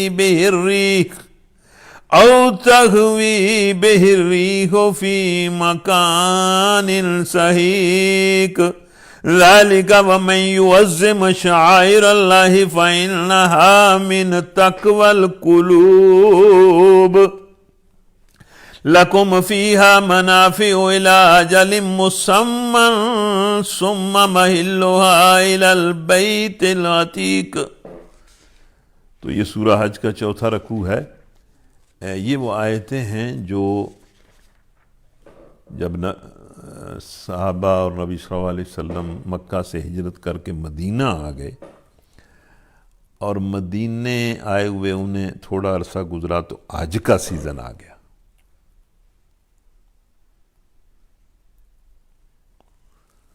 تو اس حج کے دنوں میں جو مسلمان تھے انہیں اللہ کا گھر بڑا یاد آیا کہ ہمیں وہاں جانے سے بھی روک دیا گیا ہے، وہاں سے ہمیں نکال دیا گیا۔ تو اللہ تعالیٰ نے اس گھر کی کچھ باتیں کی۔ پھر حج کو مشرکوں نے تو بہت خراب کر دیا تھا، کچھ کا کچھ اسے بنا دیا تھا۔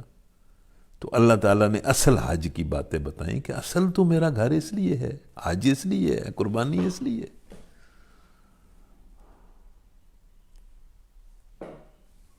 اور پھر اس میں ایک اشارہ بھی مسلمانوں کو اللہ نے کیا، اور اس اشارے سے اللہ تعالیٰ نے مسلمانوں کو حوصلہ دیا کہ یہ گھر تمہارا ہی ہے، کچھ زیادہ عرصہ نہیں گزرے گا، اس گھر پر تمہیں ہی اختیار حاصل ہوگا اور تم پھر میرے قوانین اور حکموں کے مطابق حج اور عمرے کرو گے۔ ان کا دور ختم ہونے والا ہے، یہ اشارہ بھی اللہ نے کیا۔ تو اب جو باتیں اس گھر کے بارے میں اللہ تعالیٰ نے کی ان کو آپ سنیں۔ یاد کرو وہ وقت جب کہ ہم نے ابراہیم کے لیے اس گھر کی جگہ تجویز کی تھی۔ یہ گھر تو ابراہیم علیہ السلام نے بنایا تھا، اور یہ بھی بار بار اللہ تعالیٰ ان مشرکین مکہ کو کہتا ہے کہ تم کہتے ہو ہم ابراہیم کی اولاد ہیں اور اس پر فخر کرتے ہو، کبھی تم نے یہ بھی سوچا کہ ابراہیم کیا تھا اور اس نے کیا کیا؟ جن بتوں کو تم پوجتے ہو اس کو تو تمہارے باپ نے توڑ دیا تھا، اور انہیں توڑنے کے جرم میں آگ میں گرے تھے۔ تم ان پر فخر کرتے ہو اور کام کیسے کرتے ہو؟ تو یاد کرو وہ وقت جب کہ ہم نے ابراہیم کے لیے اس گھر کی جگہ تجویز کی تھی کہ یہاں تو نے گھر بنانا ہے، اس ہدایت کے ساتھ کہ میرے ساتھ کسی چیز کو شریک نہ کرنا۔ یہ گھر تو شرک کی جڑیں کاٹنے کے لیے ہے، اور تم نے اس گھر کو شرک کا اڈا بنا دیا ہے، اور جگہ جگہ بت تم نے رکھ دیے۔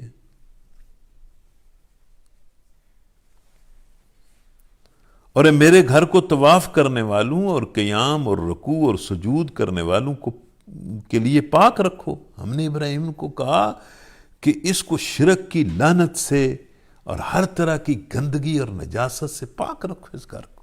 تم نے تو اس کو طرح طرح پلید کر دیا ہے۔ تم وہ ہو جو اللہ کے گھر کا طواف ننگے ہو کر کرتے ہو، تم وہ ہو جنہوں نے صفا پر بھی بت رکھے ہوئے ہیں، مروہ پر بھی بت رکھے ہوئے ہیں، زمزم پر بھی بت رکھے ہوئے ہیں، مقام ابراہیم پر بھی بت رکھے ہوئے ہیں، اور لوگوں کو حج کے لیے اذن عام دے دو۔ یہ حضرت ابراہیم علیہ السلام کو اللہ نے کہا تھا نا، جب کوئی بندہ سننے والا نہیں تھا، کہ بلاؤ لوگوں کو اس گھر کی طرف۔ اب یہ قیامت تک لوگ اس گھر کی طرف جاتے رہیں گے۔ تو اس میں اللہ نے ایک اشارہ یہ کیا کہ تم نے مسلمانوں پر، یہ نبی صلی اللہ علیہ وسلم پر، اللہ کے نبی پر اور صحابہ پر تم نے اس گھر کو بند کر دیا ہے، تم اس کے ٹھیکیدار ہو۔ ہم نے تو ابراہیم کو کہا تھا کہ اذن عام دو، کہ ہر کوئی اس میں آئے اور آ کر حج کرے، تم نے اس پر قبضہ کر لیا ہے، اور جن کا زیادہ حق بنتا ہے ان کو تم نے نکال دیا ہے۔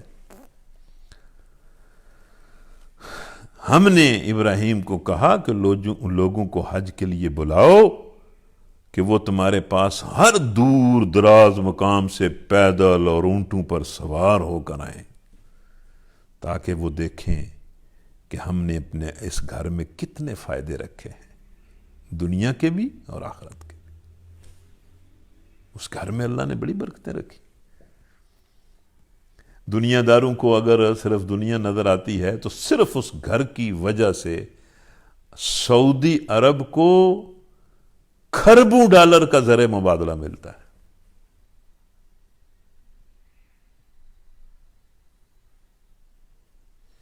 اور پتہ نہیں اللہ تعالیٰ نے اور کتنے اس میں فائدے رکھے۔ اور چند مقرر دنوں میں ان جانوروں پر اللہ کا نام لیں جو اس نے انہیں بخشے ہیں۔ یہ قربانی کا ذکر ہے جو وہاں کی جاتی ہے اور پھر پوری دنیا میں کی جاتی ہے۔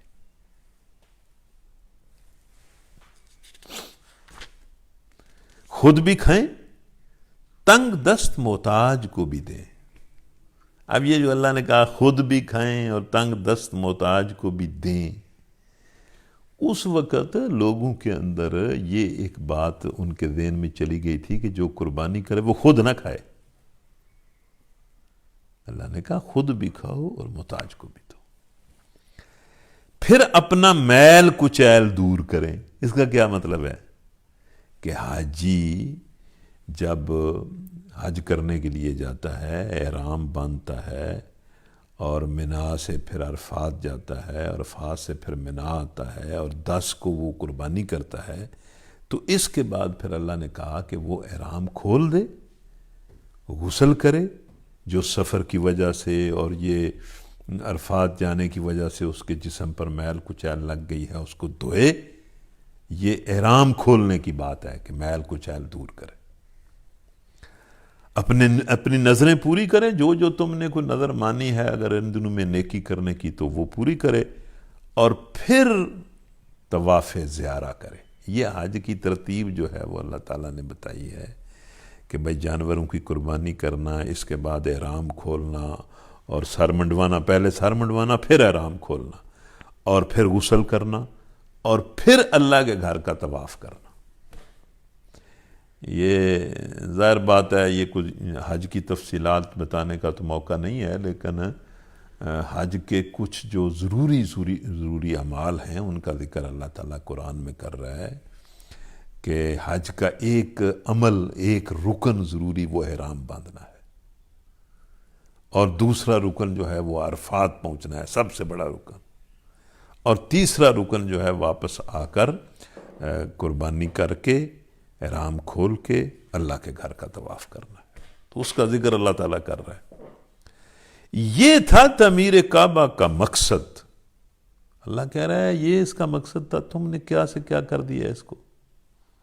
اور جو کوئی اللہ کی قائم کردہ حرمتوں کا احترام کرے تو یہ اس کے رب کے نزدیک خود اسی کے لیے بہتر ہے۔ اللہ نے جو حدود مقرر کی ہیں، جو حرمتیں قائم کی ہیں، ان کا احترام جو ہے جو کرے گا وہ اسی کے لیے بہتر ہوگا۔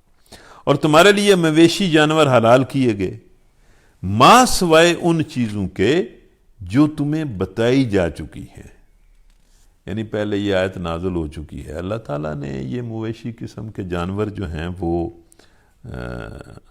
اللہ نے حلال کیے، لیکن اس کے ساتھ ہی جو بتائی جا چکی ہیں اس کا مطلب یہ ہے کہ اللہ نے جانوروں کو حلال کیا اور ساتھ بتایا کہ مردار، خون، سور کا گوشت اور وہ جانور جس کو اللہ کے سوا کسی اور نام پر ذبح کیا گیا ہو یہ حرام ہے. اللہ نے بالکل چند چیزوں کو حرام کیا ہے، بے شمار چیزوں کو حلال کیا ہے. کھانے اور پینے کی بالکل تھوڑی سی چیزیں ہیں جن کو اللہ نے حرام کیا ہے. وہ تو کوئی قرآن اور حدیث کو اگر ملائیں تو کوئی 9 بنتی ہیں یا کوئی میرا خیال ہے اسی طرح بنتی ہیں، اور جو حلال ہیں ان کو آپ ساری زندگی گننا چاہیں تو گن نہیں سکتے. لیکن اس انسان کا تماشا دیکھیں کہ اس حلال سارے کو چھوڑ کر حرام کھاتا ہے.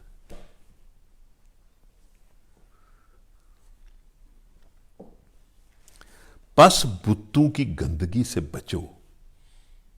بت جو ہیں وہ کسی قسم کا بھی بت ہو، یعنی اللہ کے حکم کو، اللہ کی عبادت کو چھوڑ کر کسی اور چیز کی عبادت کرنا اور کسی اور چیز یا طاقت کا حکم ماننا، یہ تو گندگی ہے، اس سے بچو. جھوٹی باتوں سے پرہیز کرو. اچھا جی، یہاں مجھے خیال آ رہا تھا، اگر آپ سننے والے سن رہے ہیں، کہ یہ جھوٹ کتنی بری چیز ہے. اللہ نے اس کو شرک کے ساتھ ملایا ہے کہ شرک، ان بتوں کی گندگی سے بچو، اور ساتھ کہا کہ جھوٹی باتوں سے پرہیز کرو.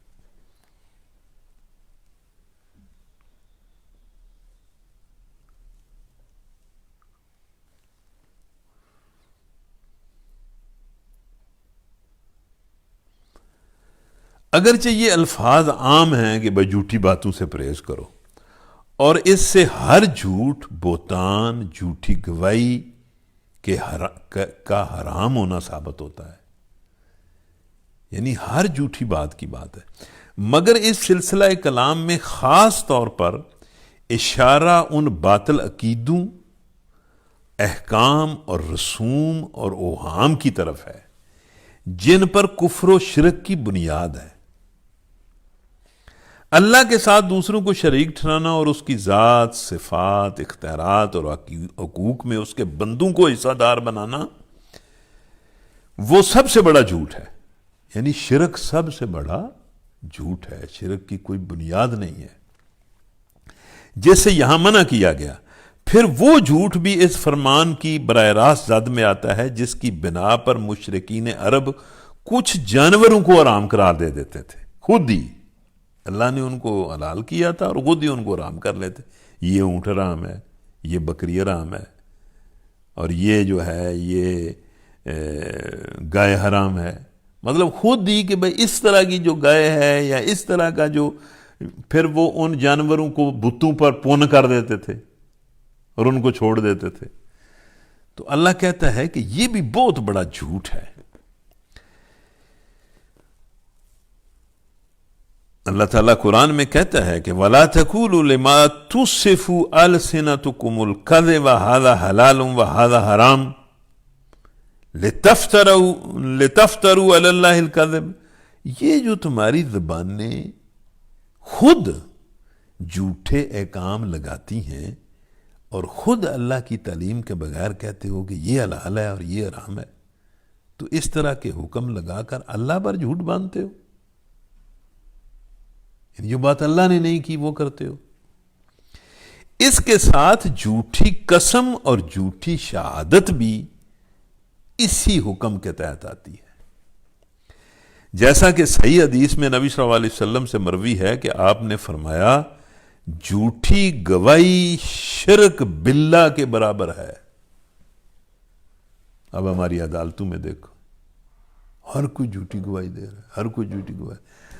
میرا ایک کیس تھا، میں اس میں جایا کرتا تھا، تو میرے جو خلاف تھے ماشاءاللہ 2 گواہ، وہ ایک دن پیش ہوئے.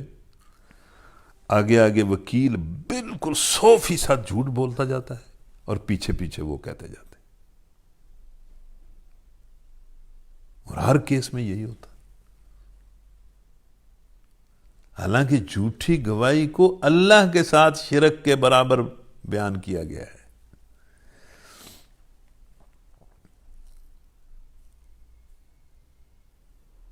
اور پھر آپ نے ثبوت میں یہ آیت پڑھی. اسلامی قانون میں یہ جرم سزا، مطلب اس جرم کی سزا ہے، تعزیر ہے. امام ابو یوسف اور امام محمد کا فتویٰ یہ ہے کہ جو شخص عدالت میں جھوٹا گواہ ثابت ہو جائے اس کی تشہیر کی جائے اور لمبی قید کی سزا اسے دی جائے. ثابت ہو جائے کہ اس نے جھوٹی گواہی عدالت میں دی ہے. حضرت عمر کا قول اور فعل بھی یہی ہے. مکحول کی روایت ہے کہ حضرت عمر نے فرمایا کہ جس بندے کے بارے میں ثابت ہو جائے کہ اس نے عدالت میں جھوٹی گواہی دی ہے اس کی پیٹھ پر کوڑے مارو، اس کا سر منڈوا کر اور منہ کالا کر کے لمبی قید لوگوں کے سامنے اسے سناؤ. عبداللہ بن عامر اپنے والد سے روایت کرتے ہیں کہ حضرت عمر کی عدالت میں ایک شخص کی گواہی جھوٹی ثابت ہو گئی تو انہوں نے اس کو ایک دن برسر عام کھڑا رکھا سب لوگوں کے سامنے کسی اونچی جگہ کہ لوگ اسے دیکھیں، اور اعلان کرایا کہ یہ فلاں بن فلاں جھوٹا گواہ ہے، اسے پہچان لو، اور پھر اس کو قید کر دیا. اور یہاں تو جھوٹی گواہی دینے والے پھرتے ہیں، 1000 روپیہ دیں تو جھوٹی گواہی کروا دیں.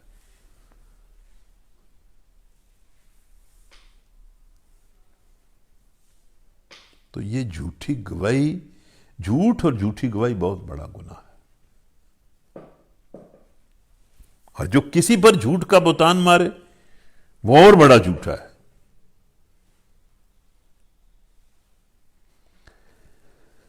تو جھوٹی باتوں سے پرہیز کرو، یکسو ہو کر اللہ کے بندے بنو، اس کے ساتھ کسی طور پر بھی کسی کو شریک نہ کرو. اور جو کوئی اللہ کے ساتھ شرک کرے تو اس کے ساتھ کیا ہوا؟ گویا وہ توحید کے آسمان سے گر گیا. اب یا تو اسے پرندے اچک لے جائیں گے یا ہوا اس کو ایسی جگہ لے جا کر پھینک دے گی جہاں اس کے چیتھڑے اڑ جائیں گے. اس کی تشریح میں لکھا ہوا ہے اس مثال سے آسمان سے مراد ہے انسان کی وہ حالت جس میں وہ ایک خدا کو مانتا ہے. یعنی جو شرک کرتا ہے وہ توحید کے آسمان سے گرتا ہے. توحید کا عقیدہ بلندیوں کا عقیدہ ہے اور شرک کا عقیدہ پستیوں اور ذلتوں کا عقیدہ ہے. تو آسمان سے مراد انسان کی وہ حالت ہے جب وہ ایک خدا کے سوا کسی کا بندہ نہیں ہوتا اور توحید کے سوا وہ کسی اور چیز کو نہیں جانتا. یہ آسمان ہے. اگر انسان انبیاء کی دی ہوئی رہنمائی قبول کر لے تو وہ اسی بلند حالت پر علم اور بصیرت کے ساتھ کھڑا ہو جاتا ہے اور آگے اس کی پرواز مزید بلندیوں کی طرف جاتی ہے. اور جنت اسی توحید کی بلندیوں کو حاصل کرنے کا نام، وہ اور بلندیاں ہیں. لیکن شرک، اور صرف شرک ہی نہیں بلکہ دہریت اور الحاد بھی اختیار کرتے ہی وہ اپنی اس توحید کی حالت سے یکا یک نیچے گر پڑتا ہے. اور پھر اس کو دو صورتوں میں سے ایک صورت لازماً پیش آتی ہے. ایک یہ کہ دنیا کے شیاطین پھر اس کو شکاری پرندوں کی طرح جھپٹ لیتے ہیں اور ہر ایک اسے کھاتا ہے. دوسرے یہ کہ اس کی اپنی خواہشات نفس اور اس کے اپنے جذبات اور تخیلات کی ہوا اسے اڑائے اڑائے پھرتی ہے، جدھر خواہش آئی ادھر اڑ گیا، اور آخر کار اس کو گناہ، پستی، ذلت اور جہنم کے گڑھے میں پھینک دیتی. تو یہ اللہ تعالیٰ نے توحید کی اور شرک کی مثال دی ہے کہ توحید آسمانوں کی بلندیوں کا نام ہے اور شرک جو ہے وہ ہر طرح کی پستیوں کا باعث ہے. یہ ہے اصل معاملہ، اسے سمجھ لو.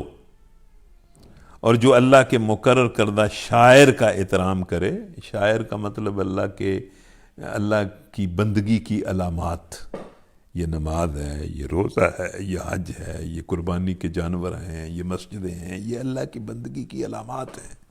اللہ ان کے احترام کا حکم دیتا ہے.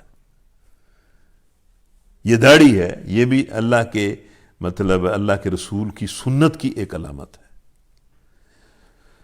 تو جو ان کا احترام کرے تو یہ دلوں کے تقوی سے ہے. مطلب جس کے دل میں اللہ کا خوف ہے وہ اللہ کی بندگی کی علامات کا احترام کرے گا.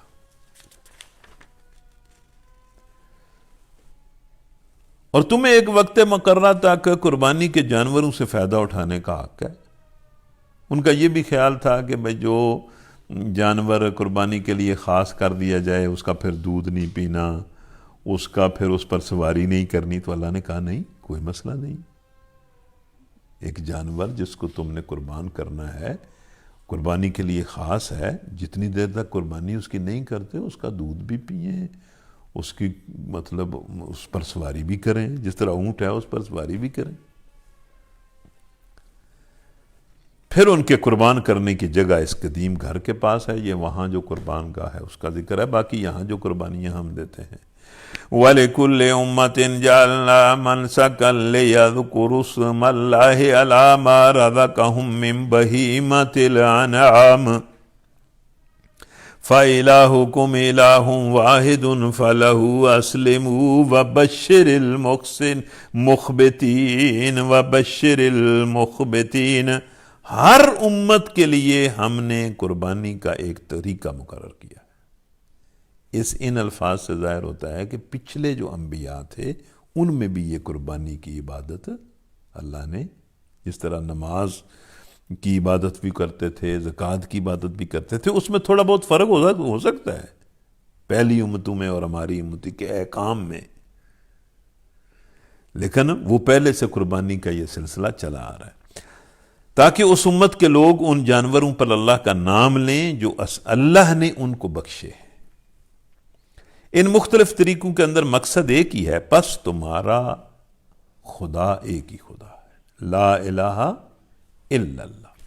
اسی کے تم مطیع فرمان بنو، اور اے نبی بشارت دے دو ان لوگوں کو جو اللہ کے حضور عاجزانہ روش اختیار کرتے ہیں، عاجزی کے ساتھ اس کے سامنے جھکے رہتے ہیں. یہاں لفظ مخبتین استعمال ہوا ہے. اللہ نے اپنے بندوں کی یہ صفت بیان کی ہے کہ وہ مخبتین ہوتے ہیں، جس کا مفہوم کسی ایک لفظ سے پوری طرح ادا نہیں ہوتا. اس میں 3 مفہوم شامل ہیں کہ اللہ کے بندے تکبر اور غرور نفس چھوڑ کر اللہ کے مقابلے میں انتہائی عاجزی اختیار کرتے ہیں، اور دوسرا اس کا مطلب یہ ہے کہ وہ بندگی اور غلامی پر مطمئن ہوتے ہیں، اور تیسرا مطلب یہ ہے کہ وہ اللہ کے فیصلوں پر راضی ہوتے ہیں، جو بھی اللہ فیصلہ کرے. الذین اذا ذکر اللہ وجلت قلوبہم والصابرین علی ما اصابہم والمقیم الصلاۃ ومما رزقناہم ينفقون. جگہ جگہ اللہ تعالیٰ اپنے بندوں کی صفات اور نشانیاں بیان کرتا ہے. یہ جو عاجزی اختیار کرنے والے ہیں ان کا حال یہ ہے کہ اللہ کا ذکر سنتے ہیں تو ان کا دل ڈر جاتا ہے. جو مصیبت ان پر آتی ہے اس پر صبر کرتے ہیں، واہ ویلا نہیں مچاتے، اللہ سے گلہ شکوہ نہیں کرتے، اللہ کی بندگی کے طریقے کو نہیں چھوڑتے، اس پر صبر کرتے ہیں، نماز قائم کرتے ہیں. اچھا جی، یہ نماز جو ہے یہ دین کا انتہائی لازمی عمل ہے. بار بار اللہ کہتا ہے نماز قائم کرتے ہیں اور جو رزق ان کو دیا ہے اس میں سے اللہ کی راہ میں خرچ کرتے ہیں. بلکہ قرآن مجید میں تو یہ بھی آتا ہے کہ ایک بندہ مومن تنگ دست ہوتا ہے پھر بھی اللہ کی راہ میں خرچ کرتا ہے، اس لیے کہ اس سے بھی تنگ دست لوگ ہیں.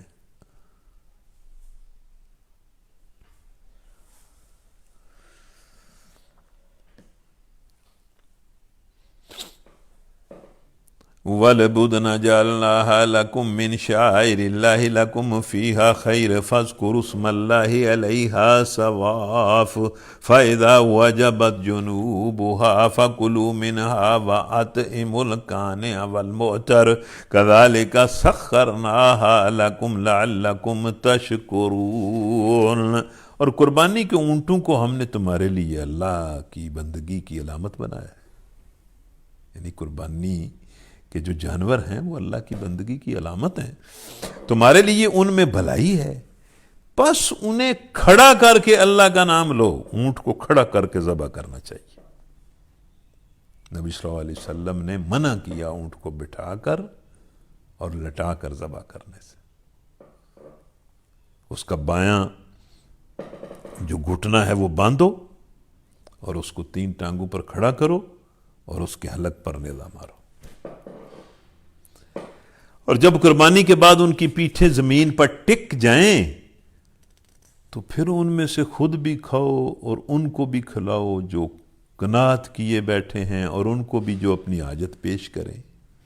مطلب یہ قربانی کا گوشت خود بھی کھاؤ اور ان کو بھی کھلاؤ جو آپ سے مانگنے نہیں آتے، گھروں میں بیٹھے ہیں، اور ان کو بھی دو جو آ کے تم سے مانگتے، ان کو بھی دو۔ اس میں ایک بات آج میں نے پڑھی ہے کہ بھئی جب تک کوئی جانور پوری طرح اس کی جان نہ نکل جائے اس کا گوشت نہیں کاٹنا چاہیے۔ جان نکلنے سے پہلے جو گوشت جسم سے کاٹا گیا وہ مردار ہوگا، اس کی جان پوری طرح نکل جائے پھر اس کا گوشت جو ہے وہ کاٹو۔ ان جانوروں کو ہم نے اس طرح تمہارے لیے مسخر کیا ہے تاکہ تم ان سے فائدہ بھی اٹھاؤ، ان کا گوشت بھی کھاؤ، ان پر اللہ کی کبریائی کا اظہار بھی کرو، اور پھر اللہ کی بندے بن کر رہو۔ اور یاد رکھو کہ یہ جو تم قربانی دیتے ہو، اللہ کا یہ مشہور آیت ہے، لَن يَنَالَ اللَّهَ لُحُومُهَا وَلَا دِمَاؤُهَا وَلَكِن يَنَالُهُ التَّقْوَىٰ مِنكُمْ كَذَلِكَ سَخَّرَهَا لَكُمْ لِتُكَبِّرُوا اللَّهَ عَلَىٰ مَا هَدَاكُمْ وَبَشِّرِ الْمُحْسِنِينَ۔ ان جانوروں کا گوشت اللہ کو نہیں پہنچتا، نہ خون پہنچتا ہے، بلکہ تمہارے دلوں کا تقوی پہنچتا ہے کہ تم کس نیت، کس تقوی، کس خدا خوفی کے تحت قربانی کر رہے ہو۔ بہت سارے لوگ ہیں جو قربانی کرتے ہیں، نہ انہوں نے کبھی نماز پڑھی ہے، نہ زکوٰۃ دی ہے، نہ کوئی اور اچھا کام کیا ہے، جھوٹ بھی بولتے ہیں، تو گوشت کھانے کے لیے قربانی دے دیتے۔ تو اس کا گوشت نہیں پہنچتا، اس کا خون نہیں پہنچتا۔ وہ بھی اس زمانے میں بھی کچھ لوگ جو ہیں وہ اس طرح کرتے تھے کہ بھئی وہ قربانی کا جانور کیا نا تو اس کو خانہ کعبہ کے آگے جا کے لٹایا، اس کا جو گوشت ہے اور اس کا خون جو ہے وہ کعبے کے ساتھ ملنا شروع کر دیا کہ بھئی یہ اللہ کو پہنچ رہا ہے۔ تو اللہ نے کہا یہ گوشت مجھے نہیں پہنچتا، نہ خون پہنچتا ہے، تمہارے دل کی نیت، تمہارے دل کا خوف، تمہارے دل کی حالت مجھے پہنچتی ہے۔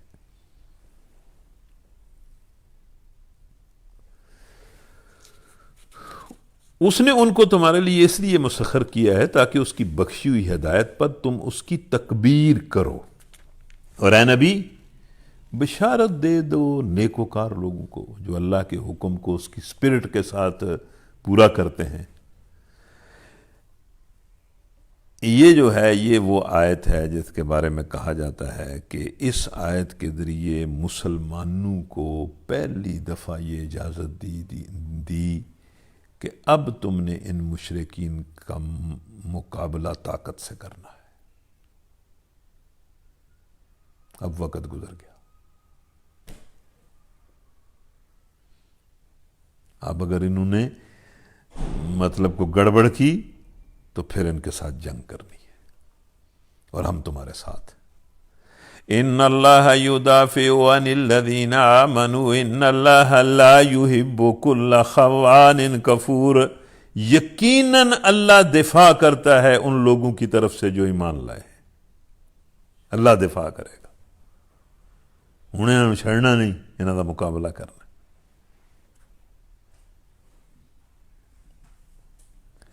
مدافعت دفع سے ہے جس کے اصل معنی کسی چیز کو ہٹانے اور دور کرنے کے ہیں، مگر جب دفع کرنے کے بجائے مدافعت کرنا بولیں گے تو اس میں دو مفہوم اور شامل ہو جائیں گے۔ ایک یہ کہ کوئی دشمن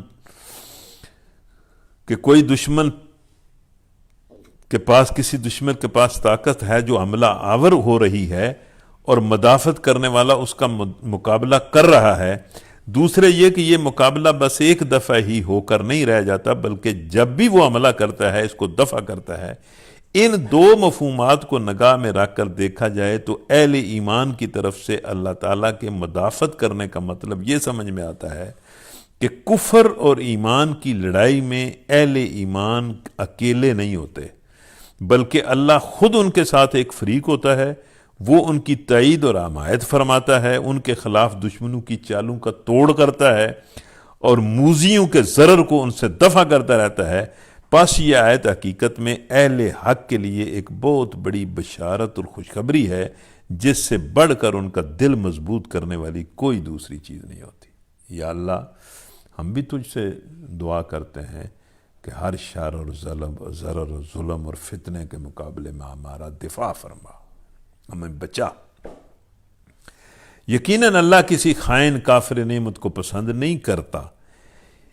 یہ وجہ اس بات کی کہ اس کشمکش میں اللہ کیوں اہل حق کے ساتھ ایک فریق بنتا ہے؟ اس لیے کہ حق کے خلاف کشمکش کرنے والا دوسرا فریق بددیانت اور خائن ہے اور اللہ کی نعمتوں کا کافر ہے۔ وہ ہر اس امانت میں خیانت کر رہا ہے جو اللہ نے اس کے سپرد کی ہے، اور ہر اس نعمت کا جواب ناشکری اور کفران اور نمک حرامی سے دے رہا ہے جو اللہ نے اس کو بخشی ہے۔ لہذا اللہ اس کو ناپسند فرماتا ہے اور اس کے خلاف جد و جہد کرنے والے حق پرستوں کی مدد کرتا ہے۔ لو آج بھی میں نے تو ویسے بارہا آپ سے کہا ہے، ذرا آپ اپنے آپ کو مزید تیار کریں، خود بھی تیار ہوں اس درس کے لیے، اور دوسروں کو بھی ضرور، اپنے رشتہ داروں کو بھی تیار کریں۔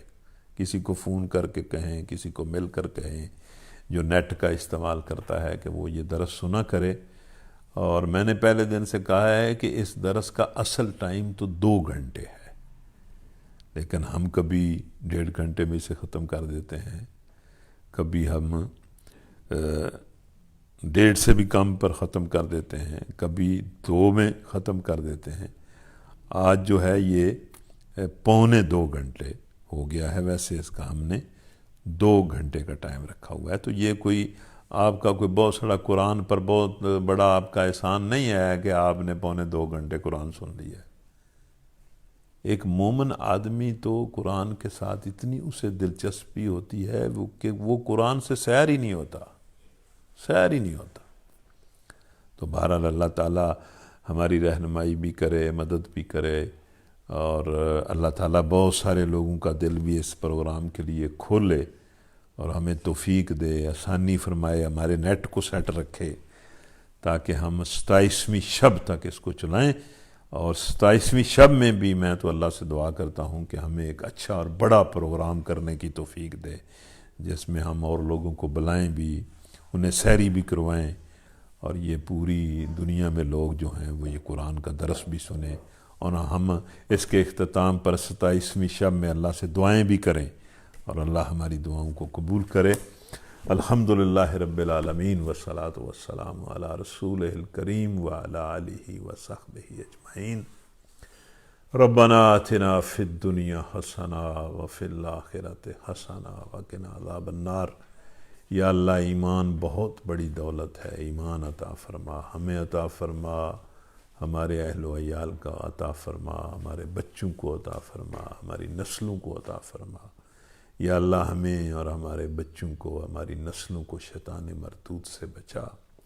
یا اللہ، ہم میں سے جس کی جو جائز دعا ہے اس کی دعا کو قبول فرما۔ یا اللہ، ہمیں اپنے احکام کے مطابق پاک زندگی اور عزت کی زندگی اور غیرت کی زندگی نصیب فرما، اور ہم پر رحم فرما، ہمیں فتنوں سے محفوظ فرما، مشکلات اور مصائب سے محفوظ فرما۔ ربنا تقبل منا انک انت السمیع العلیم وتب علینا انک انت التواب الرحیم، آمین۔ اللہم صلی وسلم علی نبینا محمد وآلہ وصحبہ اجمعین برحمتک۔